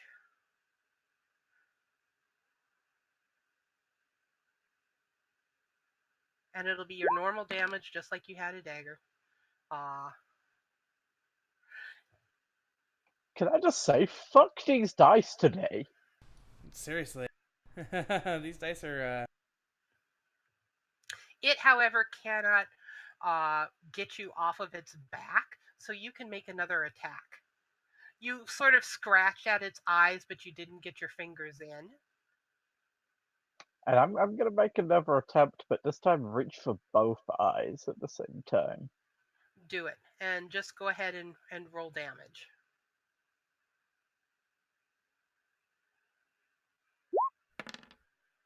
Much better. You blind it. And it's howling and shrieking. Roll defy danger again.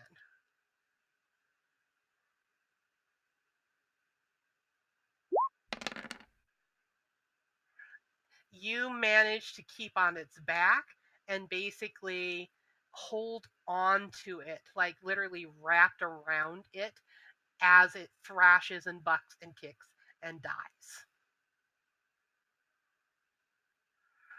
Everyone else, you hear this distant echoing howls of it sounds like one of the wolves is in pain, but there are so many howls of wolves that are coming closer to you that it's not really distinct.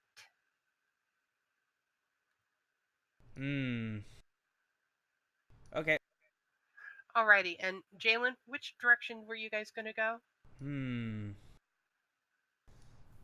Jaylin looks back to Mathin and goes, got any particular feelings about either of these ways? Can I roll for that? Yes, you can. You mean discern realities? Yes.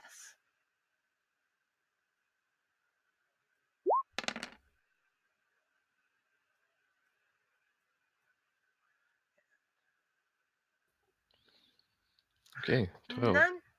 None of these three feel, none of the directions that you're going feel as good as the one where you'd left the broom behind.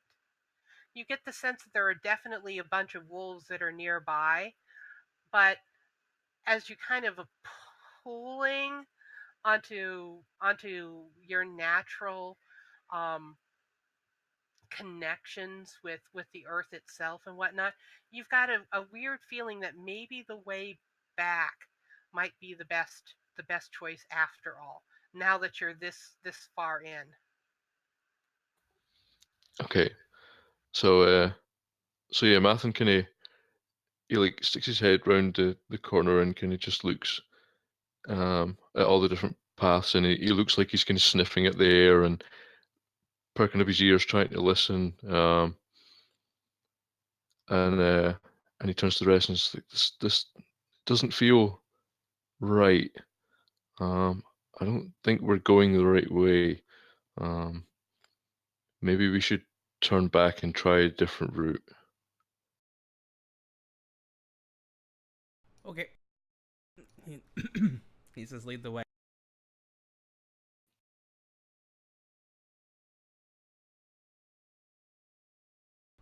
Back over there. He's gonna pick up the shovel along the way and be like, okay, we can probably use this. All right. And as you guys get down this far, Jaylin, you recover Elle's other dagger. I turn to Kethra and see if she wants to pick that up.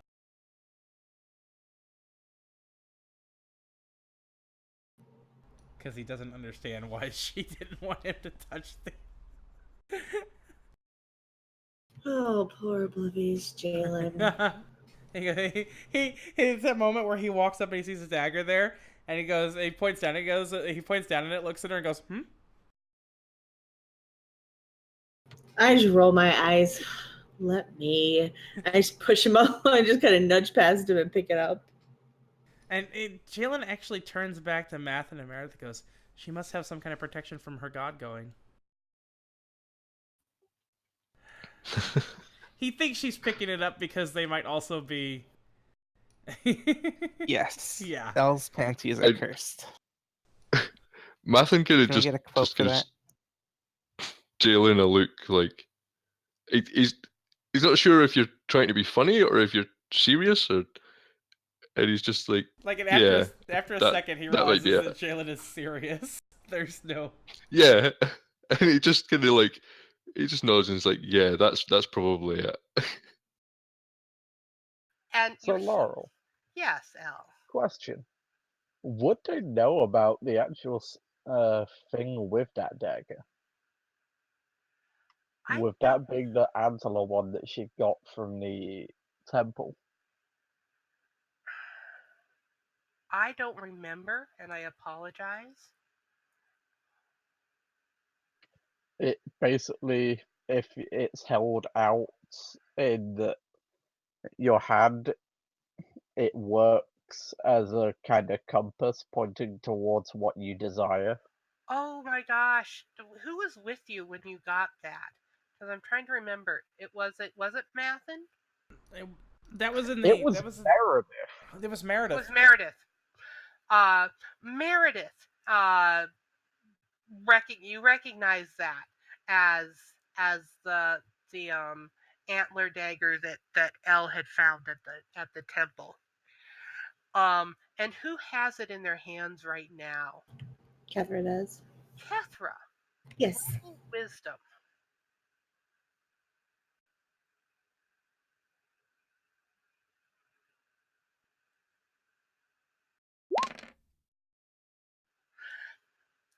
As you pick up this dagger, your connection to Elle grows stronger.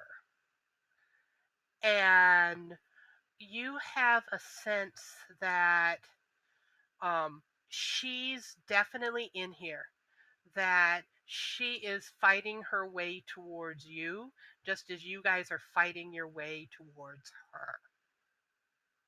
And you get the sense that the spell itself that had been cast upon her, the magic that was possessing her, that she now has her free will back. But she and you are all in danger. And from now on, Kethra will be able to sense which paths will get her closer and closer to Elle. Okay. However, it is about time to do. You hear wolf howls in the direction that Kethra, you're feeling a pull, and Jaylin, you can this time just smell them.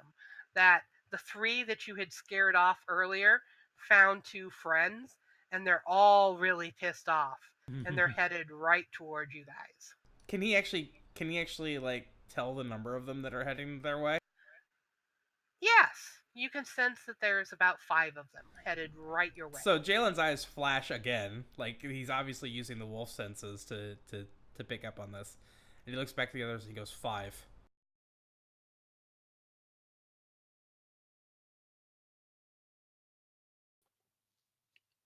And Mathin just looks at Jaylin and is like, oh, that's not good. Jaylin bangs his sword on his shield and marches towards the sound of the wolves. Towards the sound. Meredith will follow after him.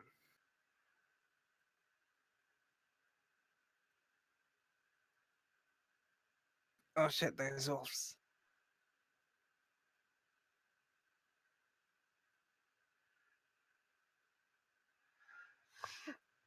Jaylin, you get to go first.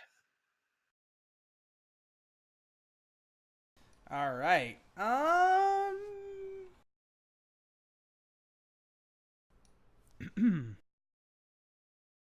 Does it look like any one of the wolves among them is in charge?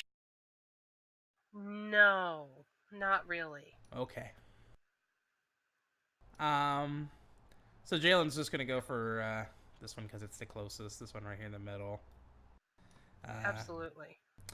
And he's gonna lunge in with his sword this time. Hacky slashy roll. Hacky slashy XP. You hack and slash at that wolf, and it pounces on top of you. Roll Nice. 1d8. Actually, take that back.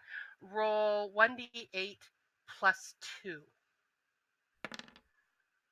So you take 3 points of damage. I'll take 2 because of armor. Yes. There we go. Okay. All right, there is now one of the 5 is right on Jaylin, and all of them are attempting to attack him at once. Merideth? I'm gonna go and back him up and hit one of the wolves that's trying to get him. Hit the wolf. Hit the wolf. I'm gonna hit. Accent a question. Well, that's better than mine. Roll your damage. Oh, wait, I actually get to roll damage for that. It's not a 6, it's just a 7. And you slap the wolf with your axe, and the blade bites in, but it's also biting you. Roll 1d8 plus 2. Come on, max damage. Meredith takes another 7 points of damage minus your armor. Oh. I'm at 2 HP, guys.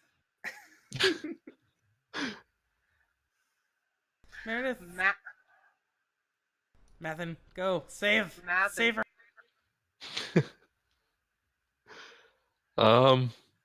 You gonna hurt me with your healing too? Is that what's gonna happen now? I have no healing. Oh. What can I do? Would you like to hurt her with your healing? Would you like to learn how to heal so you can hurt her?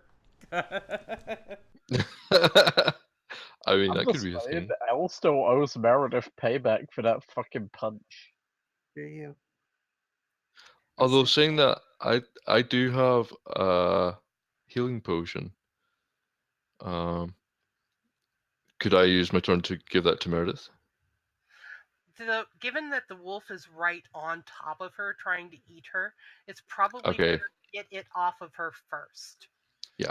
Whack it with your staff or whatever it'll take. Yeah, that's.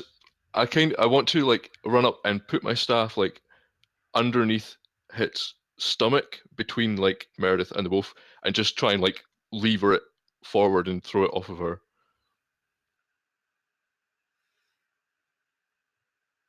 Roll your strength.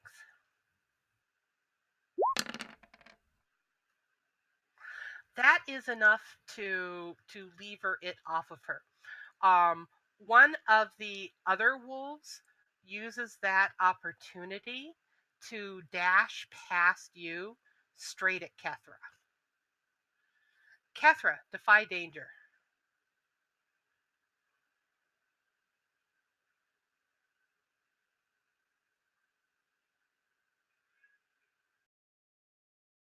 I'm going to defy danger via int, if that's okay. Yes. What do you do? Excellent. What do you do? I'm going to use the flute. Ooh. Do it. What do I roll for that? I think you just did. Isn't that the defy danger roll? Yep. Okay. Now remind me, because I am on cough medicine. The flute did what before? Did it make Jaylin actually shift out of it? No, what the flute does is it controls the minds of who I. If the roll is good, then it controls the minds of whoever my target is. It's the evil mind control flute. I remember Excellent. that. Excellent. With that 8, it's going to control the wolf that is on you. What would you want that wolf to do? I would like to tell that wolf to turn on its friends and attack its friends. God, you're so evil. And I like it. roll a 1d8 plus 2 for me. This is basically your wolf attacking a fellow wolf. You said 1d8 plus 2? Yes.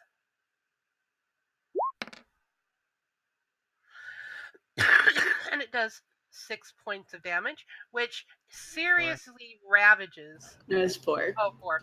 Which ravages, not seriously then, one of its fellows. And that's going to cause those two wolves to be fighting each other for the time being. And none of them upon you. Is it back to me? Back to you. Actually, Or is it wolf? first, I have to roll something first. Uh-oh. That's never a good sign.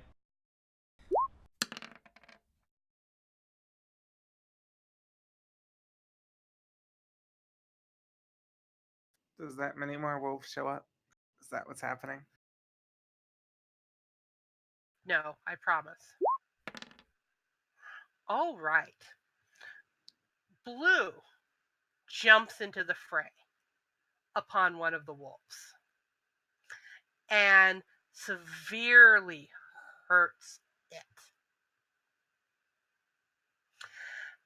And as he severely hurts it, it turns on him and rends him apart.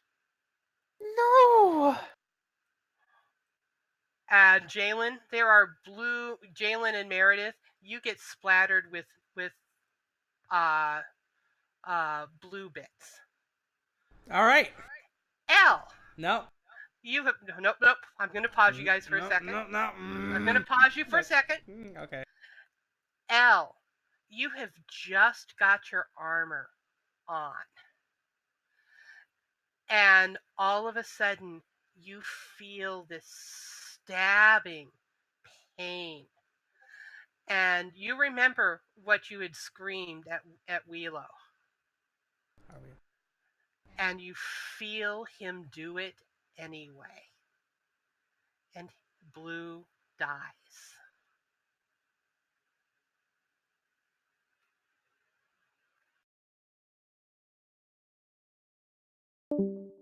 Uh-oh. Uh-oh. Uh-oh. Welcome back. Welcome back. I had to leave for dramatic effect.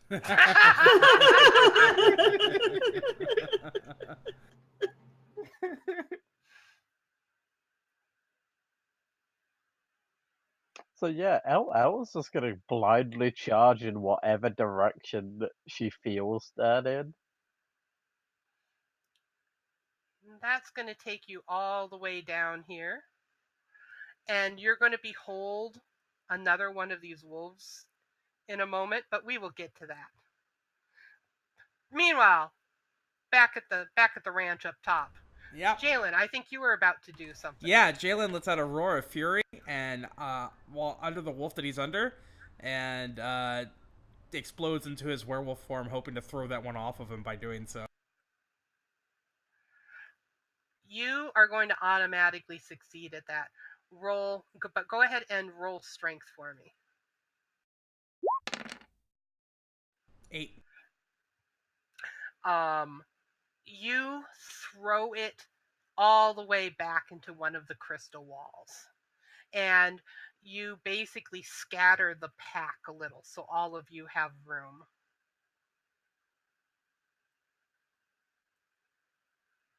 And now I'm marching towards the one that I hit the wall, that I threw into the wall. All right. You are marching towards the one to the wall. Merideth, the wolves got scattered back a little, so the one that was on you got pushed back too, so you're able to scramble to your feet. And Mathin is right behind you. And Mathin, do you want to give her that healing potion now? Yes, I. All right. So heal. Is it 8 back or 10 back with the potions? I forget. And 10. Yeah. Regain 10 points of health. Damn, that's a lot of health. Kethra, you still have the flute out.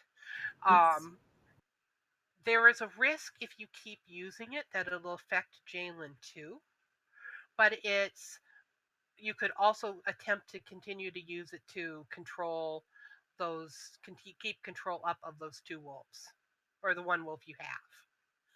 Which would you like to do? I am going to risk it and continue to use the flute. Excellent. Jaylin, roll Constitution for me. Plus bond with Kethra. And don't So- fuck it up. It's gonna be an 8. You're fine.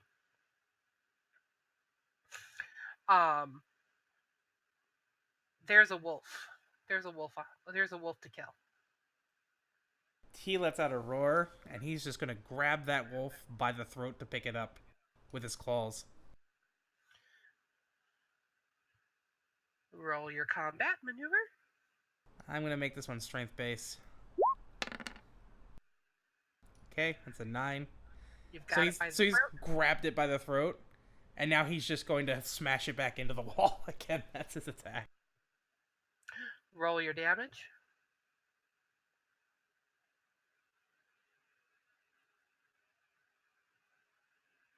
This is messy. 7. And roll 1d8 plus 2 for me.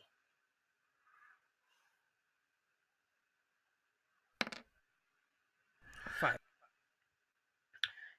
You hit it and you get it against the wall, and it's biting and snapping. Its claws are dragging on you, so you take some damage yourself, but it dies. You just bash it to death, and when you bash it to death and when it dies, it turns into a human being,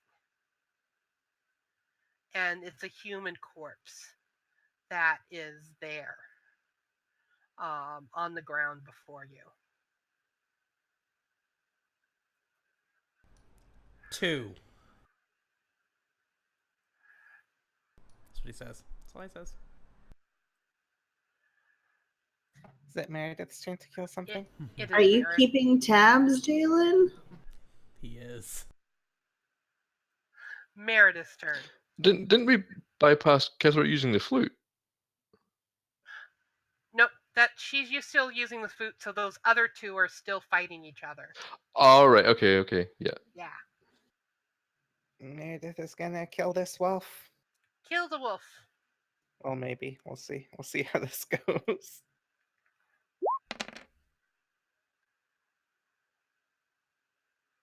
You hit it. Yeah, I do. You kill it. Fuck yeah. Meredith is gonna look over at Jaylin and say 3. And it too turns into a human being. Is the human cute? No, No. sorry. He's actually by Meredith's standards, kind of. Hell yeah. It's too bad though. Camping with corpses doesn't really work out. Iago pulls Blue out from the middle of all of this, and he's like trying to do first aid upon him, but there's just no way. And he starts to cry. And as his tears fall down his cheeks, Mathin, you can see where they shimmer with sort of a silvery green. Okay. And there's something you sense there's something sacred to a dragon's first tears.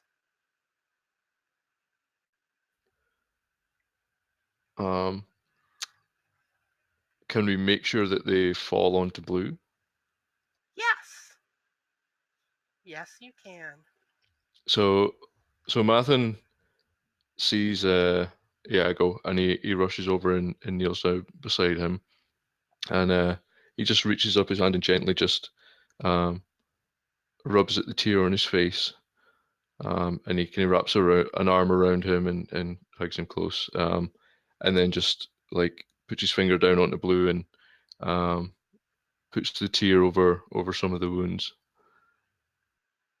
And as you put the tears on the wounds, you're able to guide Blue's spirit back to the great forest, back to the spirits that guard that land and guard the sacred place of the dragons.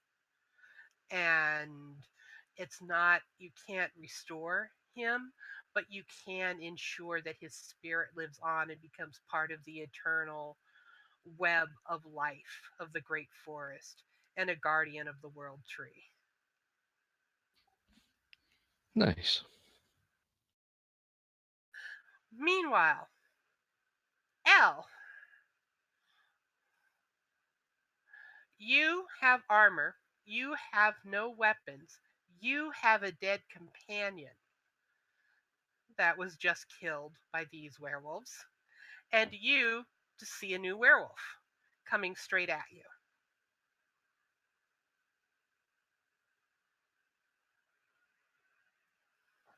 Yeah, Elle's not messing about at this point. And when she sees this werewolf coming at her, she's just gonna grab its head by either side and just attempt to snap its neck. Go ahead and roll roll your attack +1. So, what, roll to hit or roll damage? Roll to hit +1. You didn't remind, and you didn't, and yeah, I'm not going to make you roll damage. You snap its neck, and as you're snapping its neck, it turns back into a human being, and you see on the body of the human being a fang, a dagger that's been made out of some tooth, and you're able to rip the dagger right off of its belt.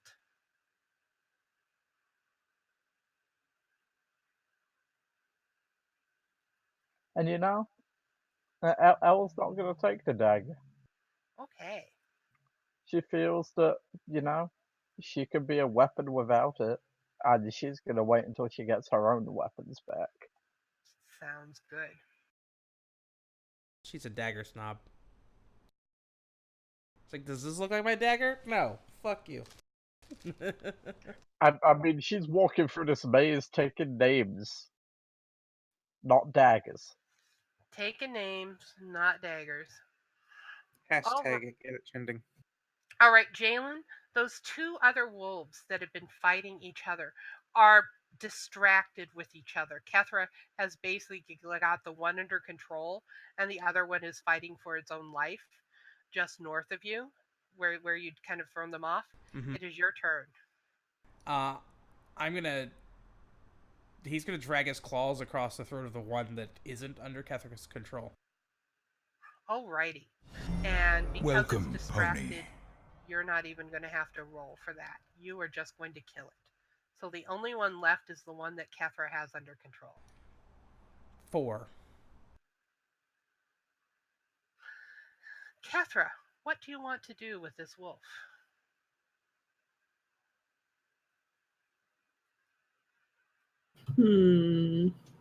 Is there like a giant hole that I can tell it to run into and kill itself? You can tell it to run. You could tell it to run. You can't get it to kill itself. All right, then I'm just gonna tell it to run then. To run and pray that it never runs across us again. Can I try and take it out before it runs? Absolutely.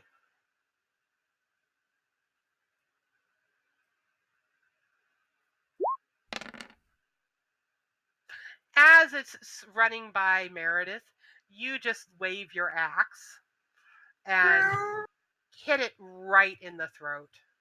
Meow. It goes down. 5.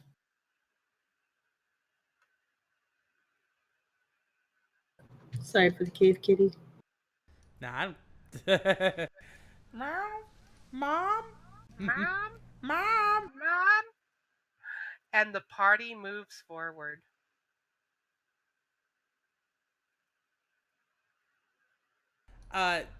Jaylin is actually going to pick up one of the human corpses and slug it over his shoulder. He's carrying it with him. Wow. Okay.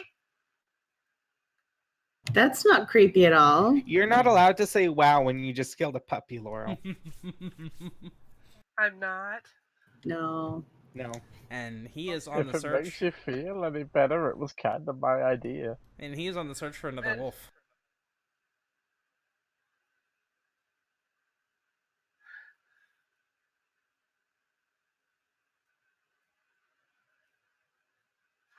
And as you search, and you search, and you search,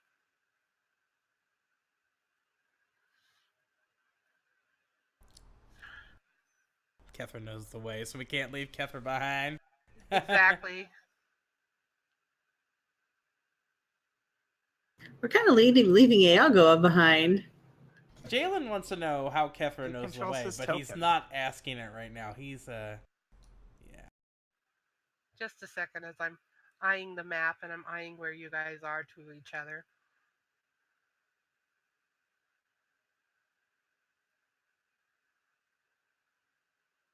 Laurel has to figure out the maze. Yes, actually. Like, come on. Come on, kids. You know, Laurel, while all this is going on, can Elle Uh-huh. just be muttering to Wero? Yes. Yes, she can. What is she muttering? She's gonna be saying, "You killed my puppy. You better have a damn good replacement." And he goes, actually, my servants killed your puppy, but you killed my servants. Well, your Consider servants shouldn't have been in my way. your puppy shouldn't have been so brave. You have lessons to learn about love today, don't you? And you have lessons to learn about not pissing off a thief. He laughs. And he goes, you remind me so much of her.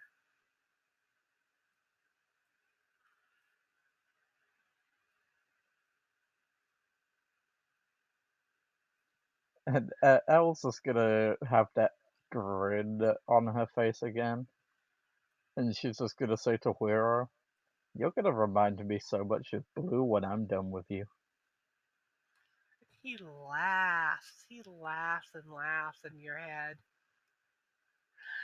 All right, Jaylin, you smell and hear as Kethra is guiding is suggesting which way to go.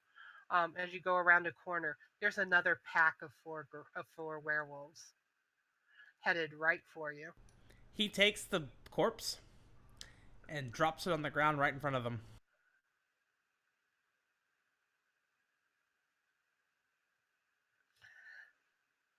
Roll charisma.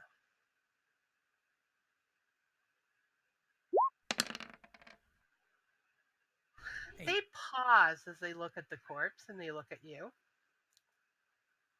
You have an opportunity to say or do something.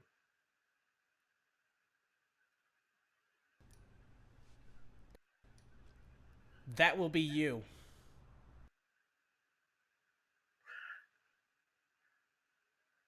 They lunge and start trying to go straight for Kethra.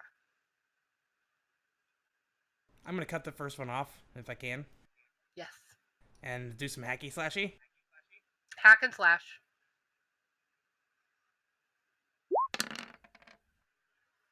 Oh, 7. Yeah. You can hit.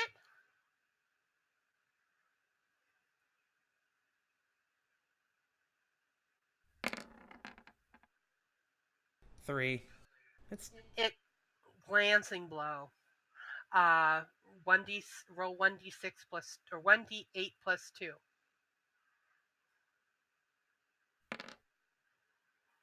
oh. It, however,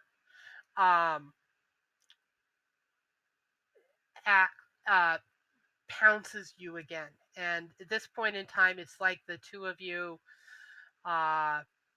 you know how bears are going at each Yep. other, Yeah. and it got a lucky swipe in, and Kethra, you see some of Jaylin's guts starting to spill out. I don't like it. I don't like it. Meanwhile, Merideth, you see another one of them running straight at Kethra, but you are in intercept course.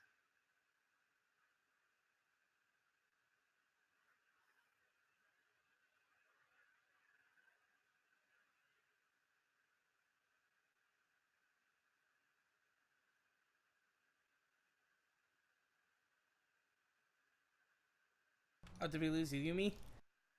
Sorry?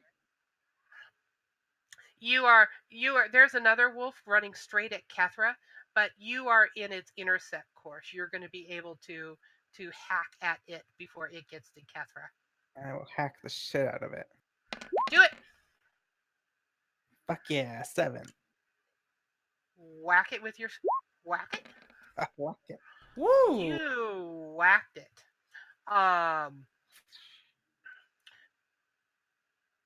And we're just going to have that one. It almost snapped at Kethra. Like Kethra, your was going right and you could almost feel its breath upon your skin. And there's Merideth, and she just cleaves it in two.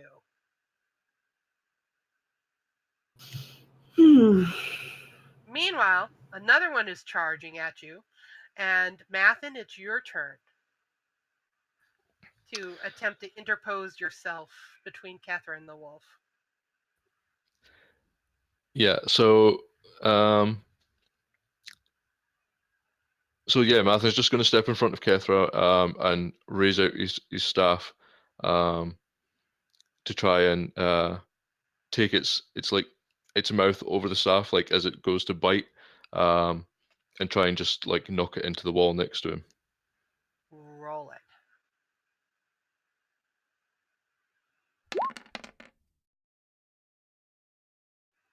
You hit it.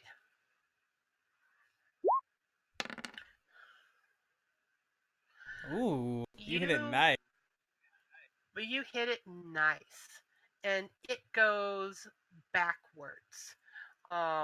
Roll 1d8 plus 2 for me.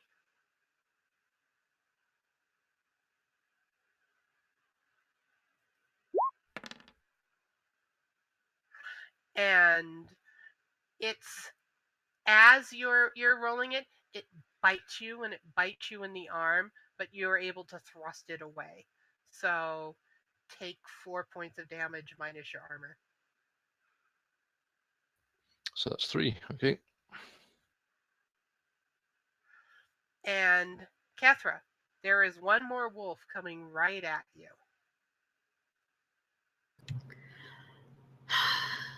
I'm going to do something stupid. Okay. I like stupid. I have been training with the sword because swords and whatever. Mm-hmm. And decide that I'm going to try to be brave, take on this wolf, and I'm going to charge directly at it, swinging the sword, praying to God I don't hit anybody else because I'm still a little bit clumsy and the sword is so much bigger than me. Right. Make me proud. Well, make Jaylin proud, but you know. Hey! Yay! You hit! Roll your damage.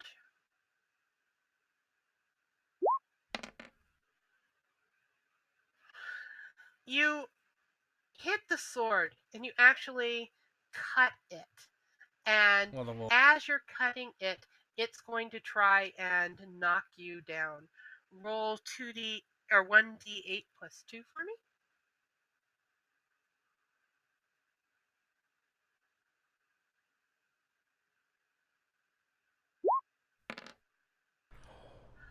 Ooh. Ow. You cut it and it's on you and it's biting and clawing and tearing into you. Roll Constitution for me. I'll take my XP. Take your XP, and I'm going to ask you a question in Discord. Oh no.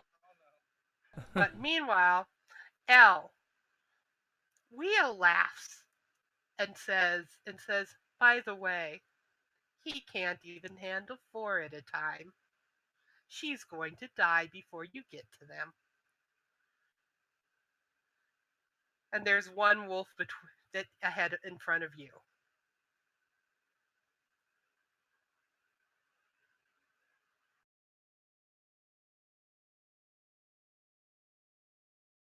So I'm gonna try for something crazy here.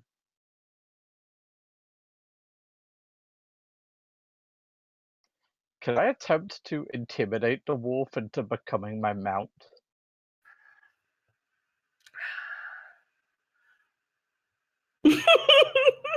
You could attempt to intimidate it. You could attempt a parlay roll at a -1 or -1 on your modifier. Alright, I'm gonna attempt that parlay roll. Attempt. No. Apparently, I'm not gonna attempt that parlay roll. Fuck this game. You know, fuck this. I'm going back to bed. 1d no going back to bed. 1d8 2 as it charges and bites you.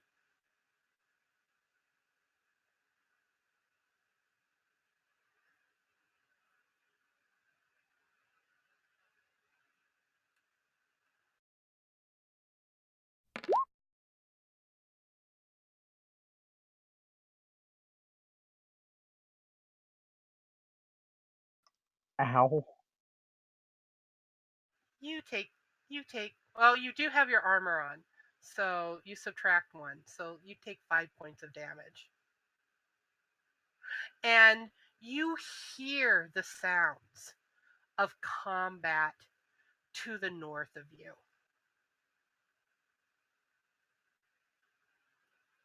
And Elle, at this point, through gritted teeth, she's gonna call out to Huero and just say, "Come on, grandfather, I've done your bidding so far. Can't you throw me a bone here?" And he goes, for a price. What are you willing to pay for my assistance? You already took my puppy, so you kind of owe me. You attacked my orcs. I owe you nothing. To be fair, they attacked us first.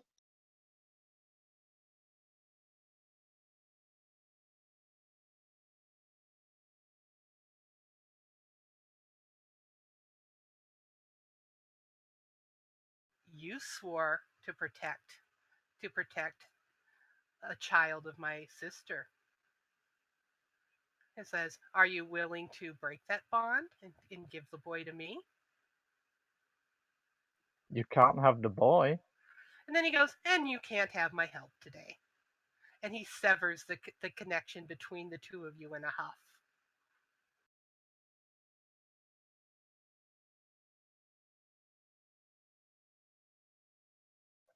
And, you know, Elle's just gonna sigh and say he's as stubborn as me.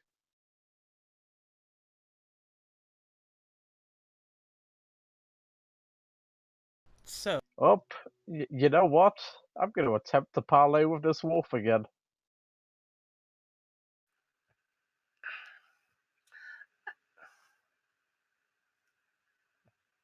Attempt to parlay.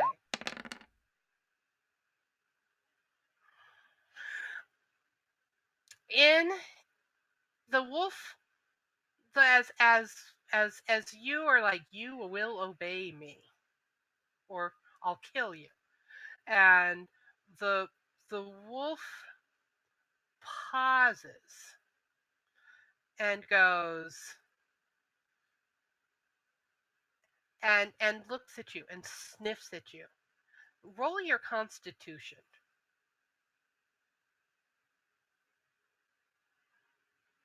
I swear to God, next time your lizard makes a roll, I am gonna make it overcomplicated.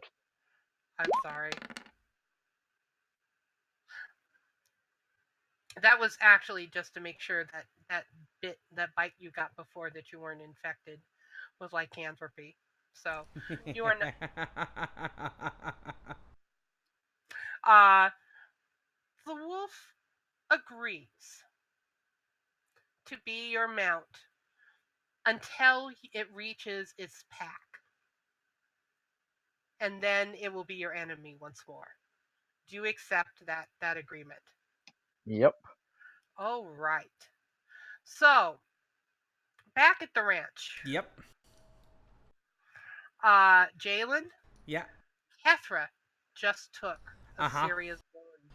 Yeah. So Jaylin is actually, though he's locked with this wolf right here, right? Uh-huh. He's actually going to ignore this one. He's going to shapeshift again. He's going to become a dire wolf himself and lunge at the one that's on Kethra. Do it. To kind of knock it off of her. Okay, so hacky slashing.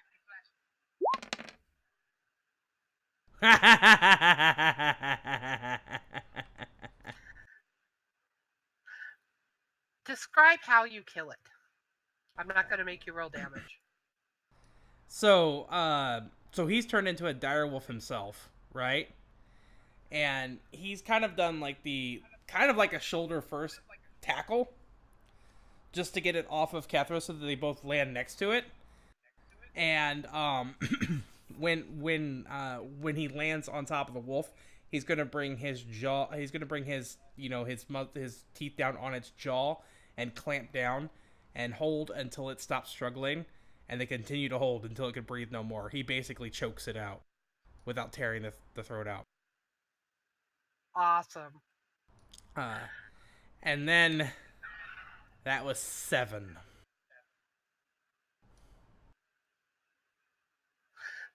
From both directions, more wolves appear. Might I attempt a taunt? Yes. Yes, you might. Might I use the wolf necklace for help? Yes, you might. Add +2 to your charisma roll.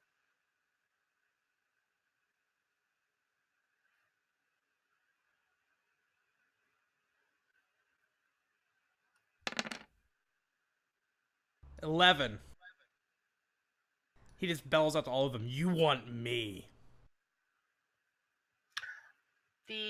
All the wolves attempt to rush past everyone else straight onto Jaylin. Meanwhile, however,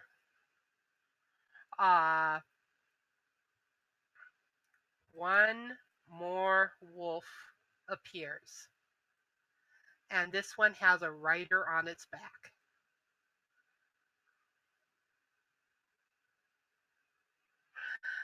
So, I am going to narrate for a moment. Jaylin, they all attack. You go into a blind berserk blur of the combat going around you. You're aware of yourself being in just the center of this slashing pack of madness. Your companions are, and I'm going to go around and ask each of your companions of what they're doing as all these werewolves are attacking you. Kethra, let's start with you. What are you going to be doing as this battle is going on?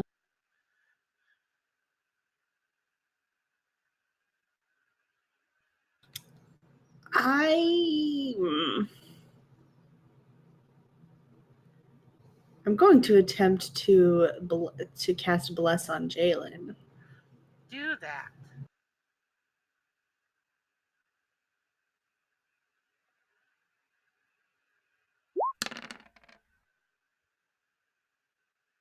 Yay!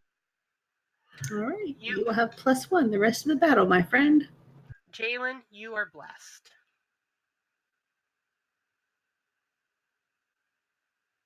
I should note that, like, if this is like a series of attacks that's playing out in front of him, Jaylin is not staying in one form. He seems to actually be shifting between forms, like, as between each attack.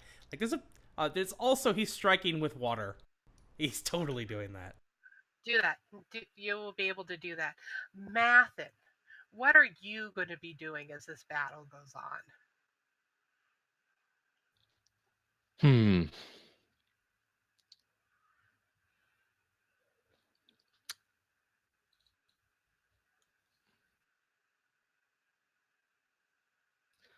I wonder.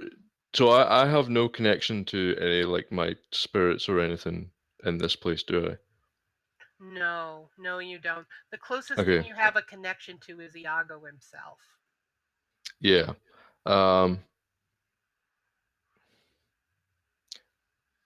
Yeah, I think Mathin is just going to be protecting Iago. When we seen all the wolves like start surrounding us, he had sort of pushed Iago behind him and against sort of a wall to shield him. Absolutely, and I'm going to let you extend that out to protect Kethra as well. So Okay. that you're able to. So I want you to make one roll for me, and it can be a defy danger of Dex or Strength or Constitution.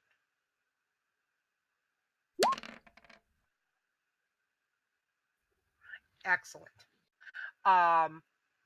So, at the cost of taking a wound yourself from these wolves, you will be able to protect Kethra and Iago from getting hurt. Is Okay. that an acceptable bargain to you? Yep, that sounds good to me. And roll 1d8 plus 2.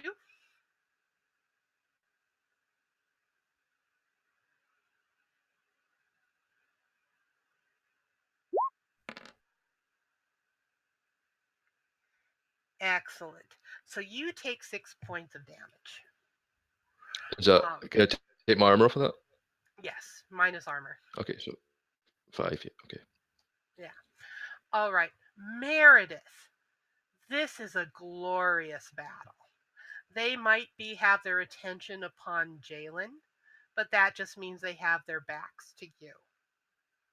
So I would like for you to roll for me 1d6, and I'll tell you what it's for after.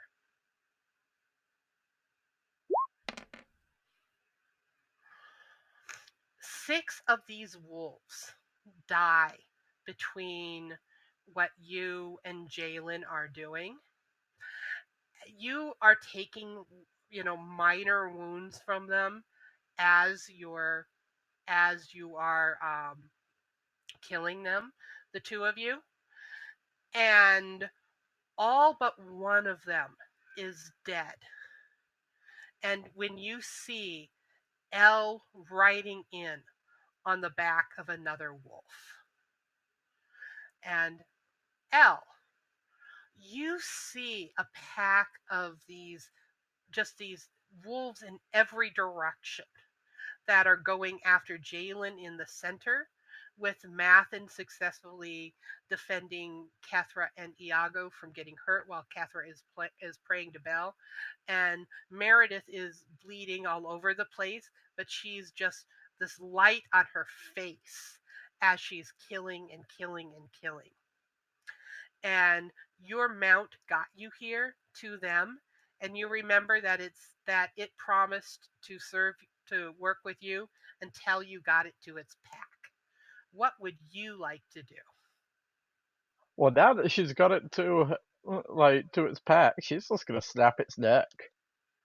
And go ahead and roll an attack.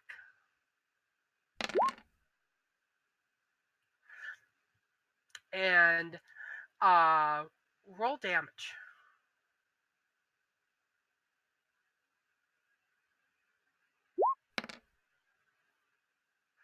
And now roll 1d8 plus 2. I swear to God, you're killing me, Laurel. I am. By the way, Jaylin is looking at Meredith and goes 13. You are fucking killing me, Laurel. So, Meredith, you see Elle arrive on the wolf, killing the wolf. Then she's down on the ground, and the werewolf is about to kill Elle. And you hear in your voice the All-Father. And he goes, "Would you save your friend before you come to me, granddaughter?"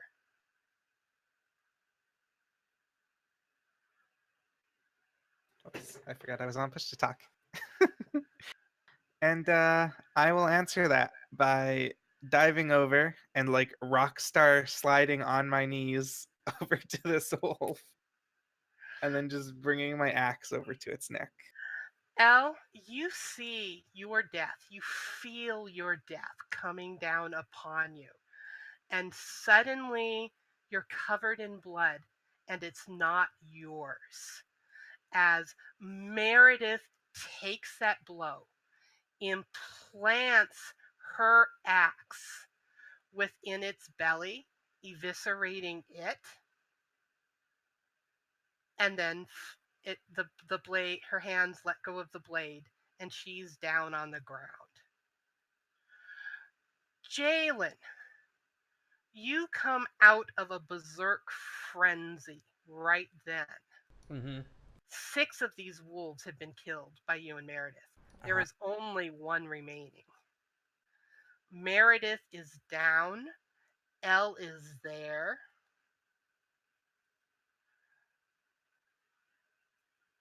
And there is just the one between you and them. Jaylin draws his sword.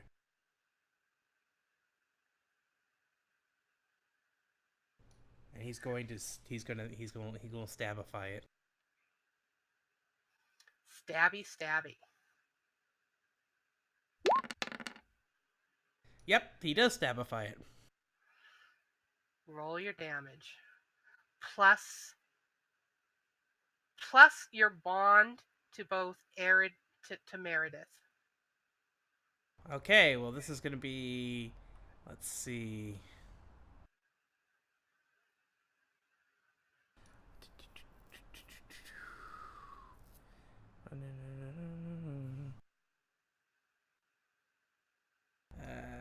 What? It's going to be all of that, and 2 of this is, not that wolves have armor, but 2 of this is armor piercing. You 9. kill it. Elle, you get the opportunity to look into Meredith's dying eyes. And this time she's really dying. And to say or do whatever you would like.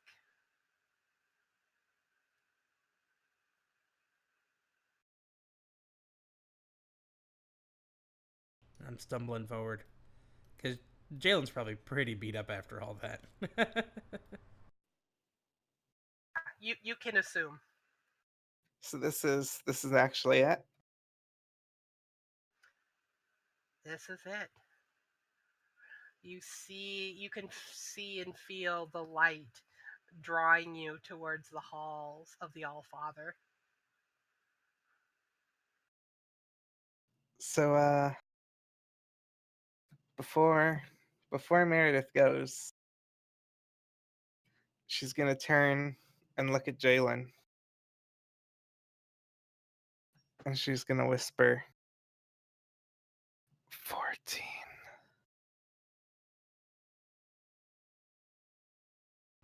He's going to smile. It's going to be a bittersweet smile, but he's going to smile. He says, "One day I hope to live up to your legend."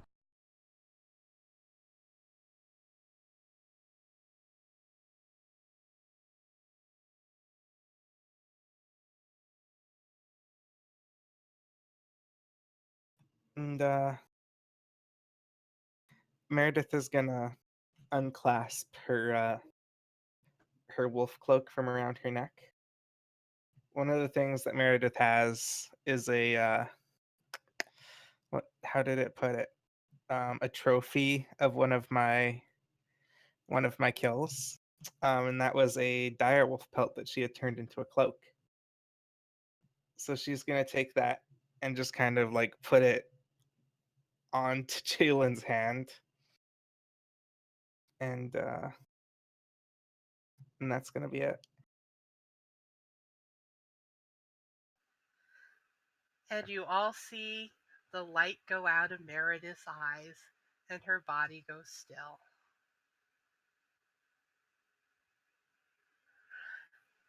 And all around you, the air and starts to shimmer, and you are back at the temple. But the difference is there is a bunch of dead werewolves. There is a dead Meredith and a dead Blue.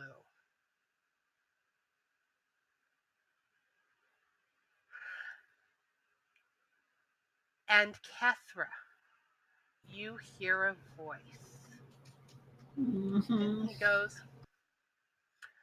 I am Wero, the amethyst dragon, the unruler,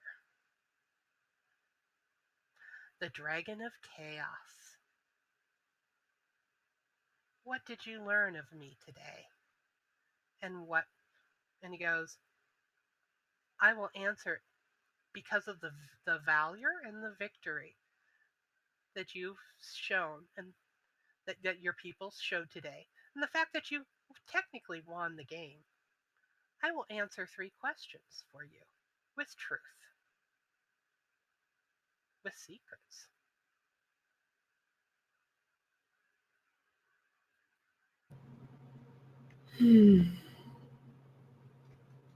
What do you want with Elle? She goes, I hope to turn her into a dragon. After all, my sister had a child. I want Elle to become mine.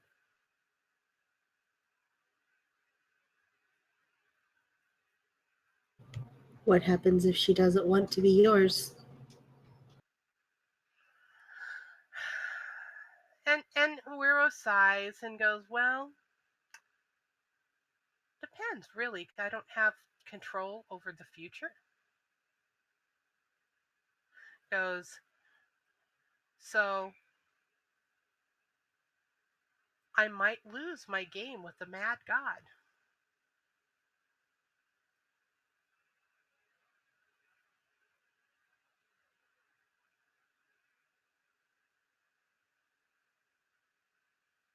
And then the world would be destroyed, the world tree, after all. I mean, I'm simply chaos. I'm not evil.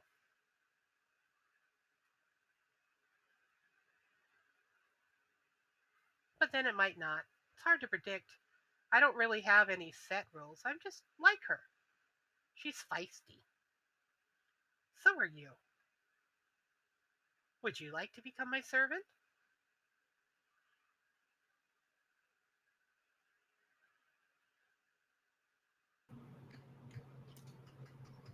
And as tempting as that is, I just say no. I'm afraid that I serve another. And he sighs and he goes, yeah, you serve one of that pantheon, Belle.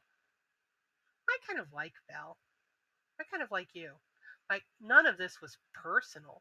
You just happened to show up. And you interrupted the game I was playing with my sister. And you have possession of my nephew. And I kind of want him. He's fun.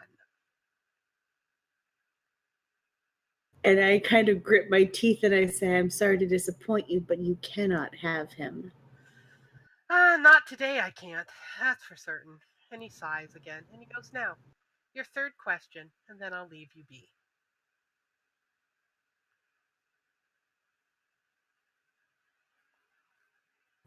What would have happened if we had lost your game today? Oh, all of you but Elle would have died. And Iago. And I would have taken them both.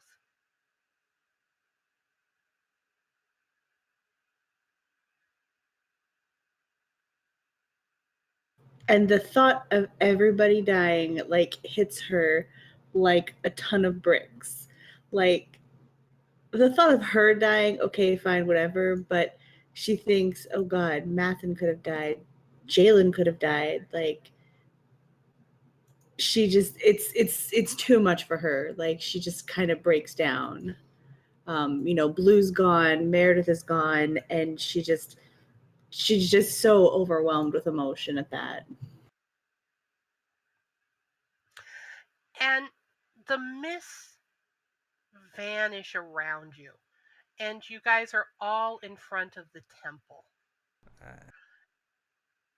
Jaylin is still in his werewolf form and is letting out a sorrowful howl.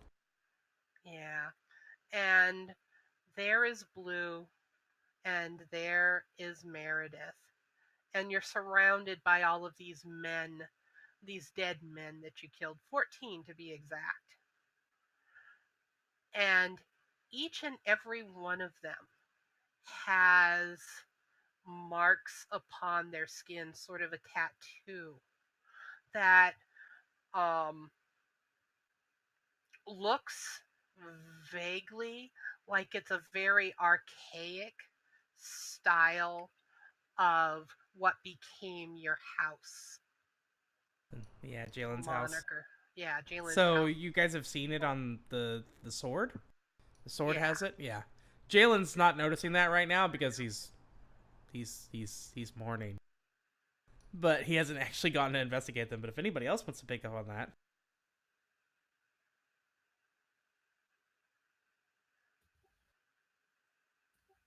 Yeah, I think Mathin will be he'll be relieved and nothing else to be back in the forest and feel these connections back. But because of what's been happening with Jaylin and that, he's curious about these other wolves, so he'll be inspecting the bodies. Absolutely. And you sense now that you're back that the what the Ents were doing, their ritual at the edge of the clear cut, has completed. And Mathin, you can feel the grass and the plants of this whole area starting to renew and restore themselves. And you get the sense that this whole place that the orcs had clear cut is going to be restored within a day or two and be back to being part of the Great Forest. And you have a real sense that despite the sacrifices that you made, that your group, by playing this game with the Dragon of Chaos and winning over the challenges you set and it set you all upon, you have caused it to basically relinquish this part of the forest back to the Emerald Dragon, back to uh, the Great Forest, and it's basically he's agreed to stop attacking it. And the gratitude of the forest and its understanding of the sacrifices that you've all made just ebbs into you. And Mathin just kind of on his knees, and he just starts weeping. But it's sort of it's a happy feeling as well because of the regrowth and the rebirth that he feels in the area. But yeah, mixed with the loss of companions and friends.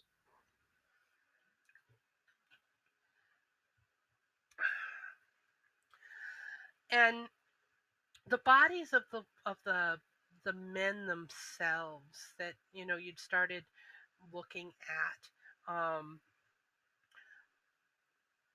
all of them stay in their human forms and their whatnots, but that you sense as you've kind of going through all of that grieving process that Kethra too made a sacrifice, or something happened with Kethra when she went down, but it's just there kind of in the back of your mind, Jaylin, as you're just watching Mathin breaking down and kind of weeping for the out of just the enormity of everything that happened.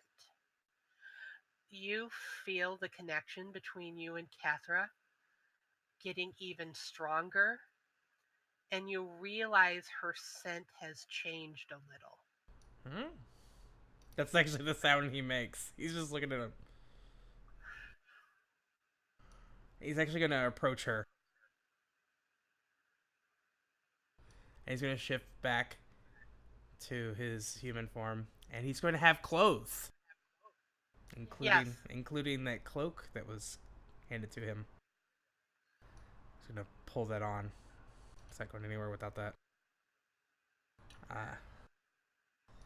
Discern realities on Kethra. Yeah, and as he's looking her over, he's gonna say, "Are you all right?" And he's going to take his XP and not notice anything out of place. She's wounded. Everybody has been. There's a lot of you smell those wolves upon her.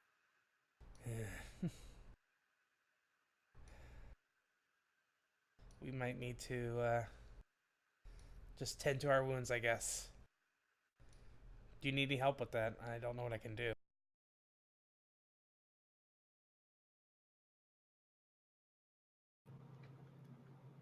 And I don't even think about it. I just like throw myself at Jaylin and just like wrap my arms around him, and I say, "I could have lost you today. Do you understand what just happened?" Yeah, we were 6 short. I smack him and I'm like, "No, we were playing a sick, twisted game of a dragon, and you almost died." Maybe he's gonna be one of the 6.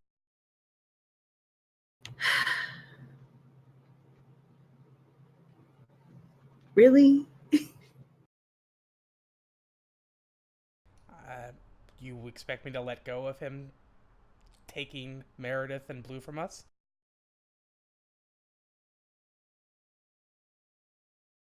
No.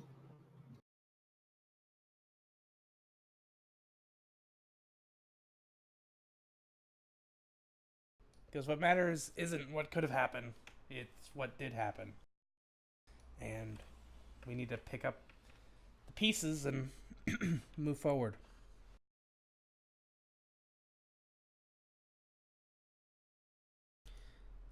Are you all right? I don't know. Me neither.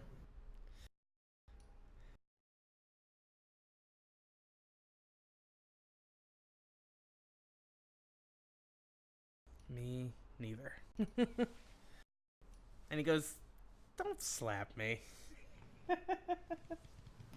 And I just slap you again and say, "Don't be a scrub."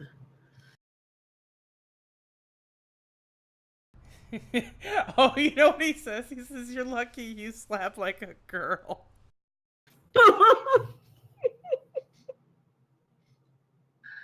Kethra? Yes. Constitution. I'm scared. I'm so scared.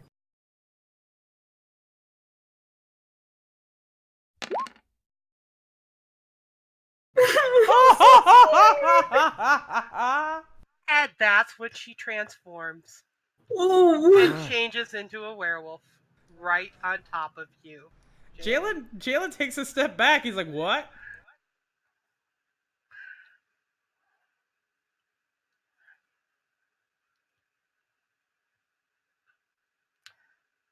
Surprise.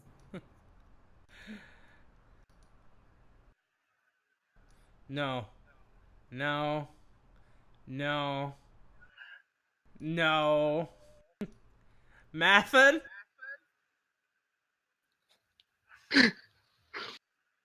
Mathin is just like, yeah, kind of looking up and looking back from Jaylin and like, really?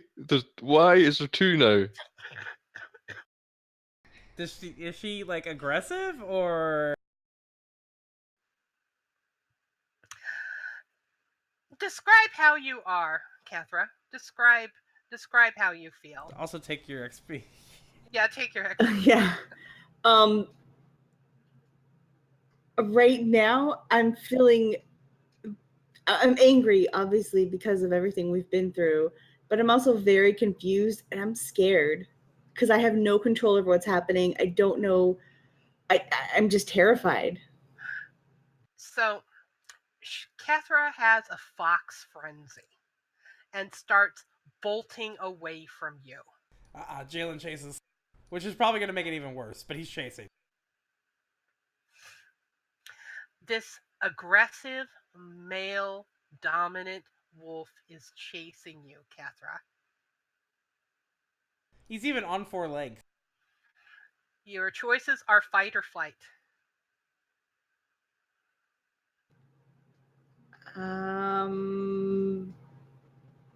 Flight. All right. Elle. Yes. Blue is dead. Meredith sacrificed herself to save you. Mathin was weeping. Kethra and Jaylin were having a fight, and suddenly Kethra turned into a werewolf herself and panicked and ran, and Jaylin is chasing after her. All of this and your own everything that you had just gone through on your own is flooding through your mind, flooding through your senses. What are you going to do? Well, in the chaos, Elle's gonna Welcome, go in pony. search of her daggers. Kethra has them. In Kethra's pack. Would she have left her pack behind when she transformed? Actually, yes, she did. I'm going to say that her pack was down. Alright, so when Elle retrieves her daggers, she's actually gonna, like, she's shaking, she's angry, and she's gonna take her antler dagger and hold it to her own throat and call No! out to Wero. And call out to Wero, did you say? Yes. Okay. And she's gonna say, "It seems that you wanted me rather a lot. And you obviously need something to serve you in this losing game of yours. So, Huero, for once it's gonna be me giving you the terms. You can either lose the most valuable piece you could have on this board, or you could lend me your power, and I will take the fight to whoever this mad god is, and I will end it." And you feel Wero present with you and says, "I will lend you my power. I believe you would take your own life right now. I sense that you are not bluffing. And I give you my power freely. You will not be my pawn. You will be my true champion. And you have well paid in sacrifices today."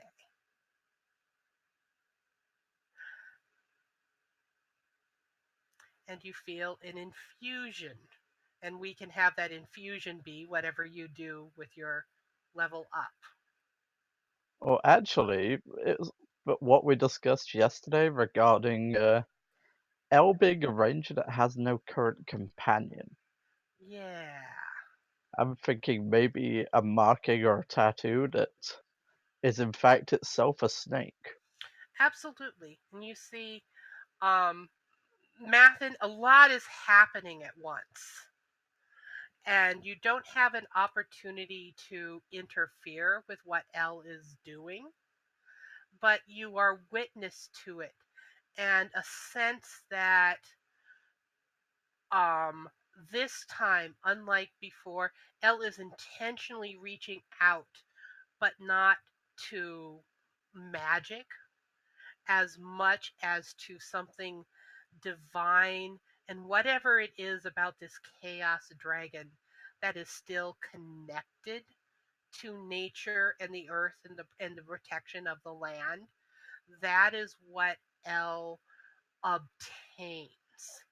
And you watch as a snake-like tattoo appears upon her, and you sense a connection between her and the natural world and the great forest coming, and it's different than your own.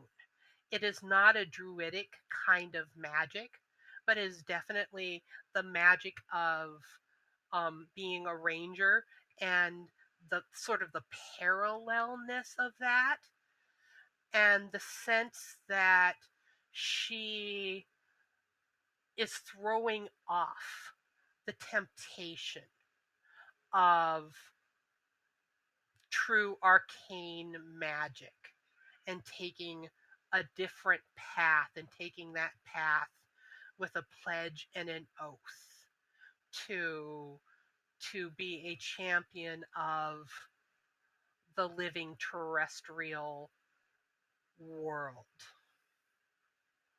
Um, and her becoming a little bit more grounded and centered. Meanwhile, Jaylin, Yes. Kethra's running. She's Yes. running, she's chasing, she's terrified. But I'm the more experienced wolf. But you are the more experienced wolf. You are faster, you are stronger. You are able to catch her. What do you do? He's going to tackle her, right? To stop her from running.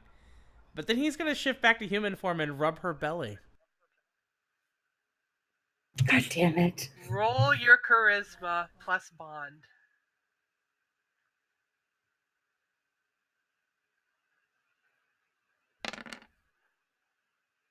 $11. That is the most soothing, relaxing, pleasurable sensation you could imagine, Kethra. Mm-hmm. That's the good news.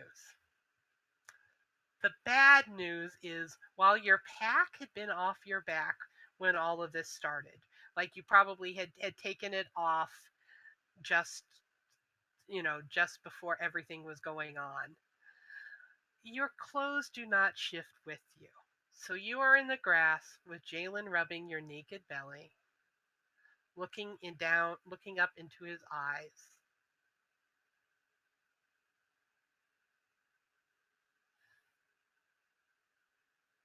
What do you do? Yeah, what do you do? I turn bright red, but at the same time, I recognize what he has done for me, and I'm still scared, but like I'm very confused, and I just look up at him, and I'm like, I don't understand what happened, and can I have your cloak? Actually, yeah, the not the cloak that he got from Merideth, but the cloak that we got from the bear shaman. He's actually already offering that to her. Good. Good. Because sounds like you're gonna need that until you get the hang of it. Don't worry, I'll teach you.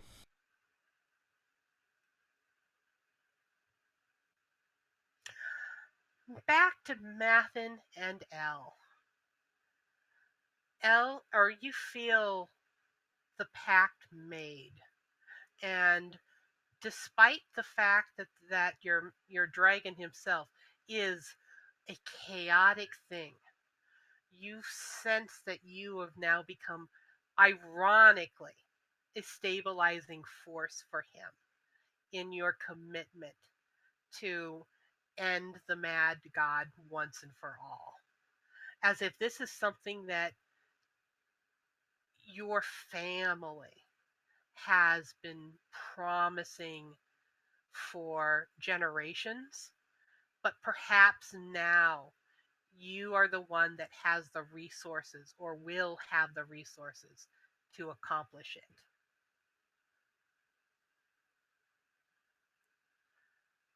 And you come out of it and you see Mathin, and Mathin sees you.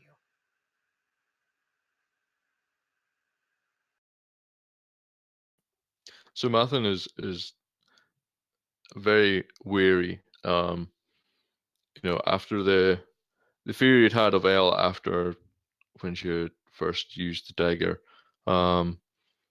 but he now felt that connection, that sort of primal, some form of nature, as you say, not like my own, but something. So yeah, he's just keeping a distance between them, and just unsure what really now to make of her. So, Laurel, I have permission to do crazy stuff, right? Yep, you do. Can I make a dex roll to run up and jump on Mathin? Absolutely.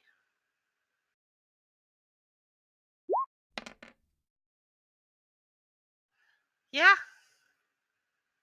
Yeah, she's just gonna run up, jump on him, and hug him. And Mathin panics and like his arms are like straight out, like as little contact with her as possible. Like she's just clinging to him, and he's just like stood there like rigid, trying to put as little contact between them as possible.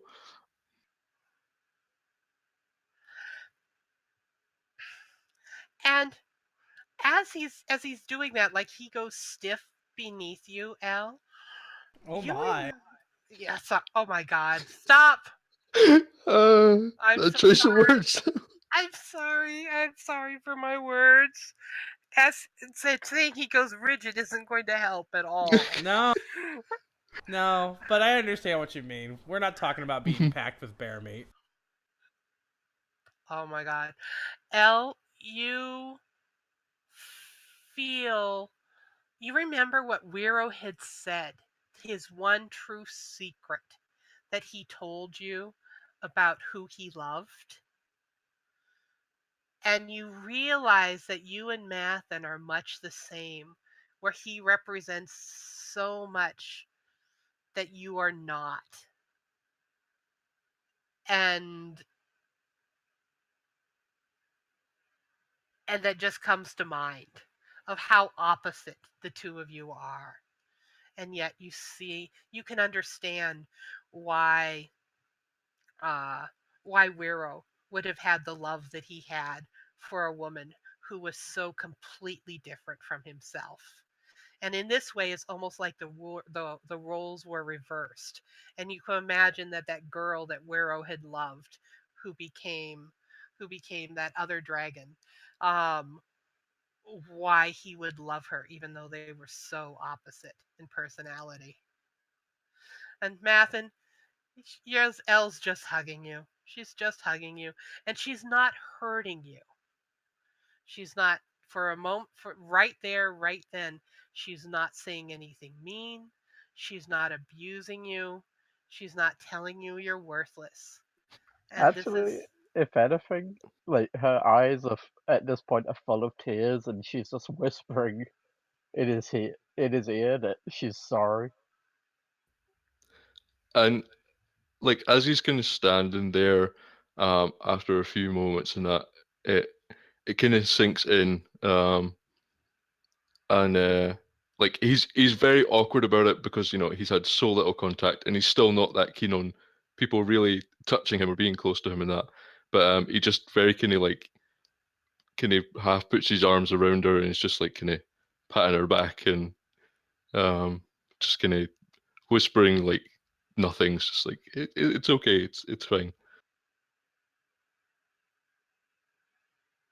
Are they sweet nothings? God damn it, Yumi. So, this is where we're going to wrap up. And everybody's going to have a little bit of downtime between the next session to talk and heal, and everyone will be up to full health before we pick back up, because you're actually going to have a couple of days off panel to rest and recover. When we pick up, you guys are going to be going into another part of the forest that is between here and the mountains, and it's going to be an enchanted fairy forest. And that is where you're going to meet Yumi's new character. What? And what? Shh. And Spoilers. spoilers. Does Ah, Yumi's new character rhyme with anus? no. Pardon? Nothing. Yumi doesn't know Janus. I know. I imagine how bizarre that sounds to I- Yumi. I will say, Laurel, that I would love some mark of Janus being present. Oh, I mean, I'm oh, surprised he wasn't fucking present in the werewolf. yes. There might very well be some stuff there. Just one random werewolf that's not fighting anybody. He's just among all of them. It's like, oh. Oh, and Empress. Yumi, what level was Meredith at? Was she like 5 or 6? Or would have been 5 She or was 6? at level 4. Level 4. Well, make Lilith actually level 5, because that'll be comparable with everybody else, because I know everybody's leveling today. Well, yeah. Or close to it. I'm not. Okay. So make Lilith level 5. So go ahead and take the extra levels and the extra stuff, the gifts and whatnot. Or I mean the moves and whatnot. So she will come into game already experienced. And I just want to let you know that Yumi has assured me that she's plotting against you all. Oh, trust me. By the way, Laurel, Yes? can I change Elle's alignment to chaotic? Yes. There's not a Absolutely. chaotic alignment for Thief, but I will write one. Oh, there you can write your own. Absolutely. I want to thank you all, and I want to promise you that I am a fan of my players, even though I killed a player character and a favorite NPC today. To be fair, I did tell you to kill the dog. Oh, I came up with a suggestion and you just went go for it. But yeah. That one priest werewolf that's still trying to work out what the fuck happened all those years ago. It's still somehow alive. It's just like... It mastered immortality in basically still being confused about that conversation. It totally mastered immortality specifically so it could live long enough to find out what actually happened. It still hasn't found out. And I just want to thank our audience and all of you people who've been here week after week and watched us play Dungeon World. It has been such a thrill. It's been very splooshy. Very splooshy. And with that, I will let everybody else talk to me when we do our wrap up off of panel and let Pook wrap things up. And I'm going to take about a 5-minute break and I'll be back after that to talk to people. Where did that go? Hold on a second. There's supposed to be a program I was running. Where'd it go? Did it crash?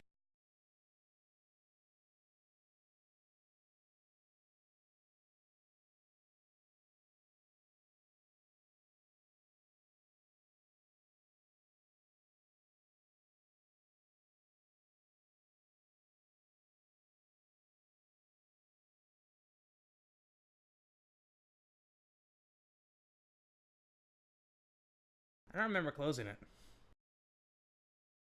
Oh well. Yeah, I don't see a notice window either. Damn it! I don't remember closing it, but I must have closed it.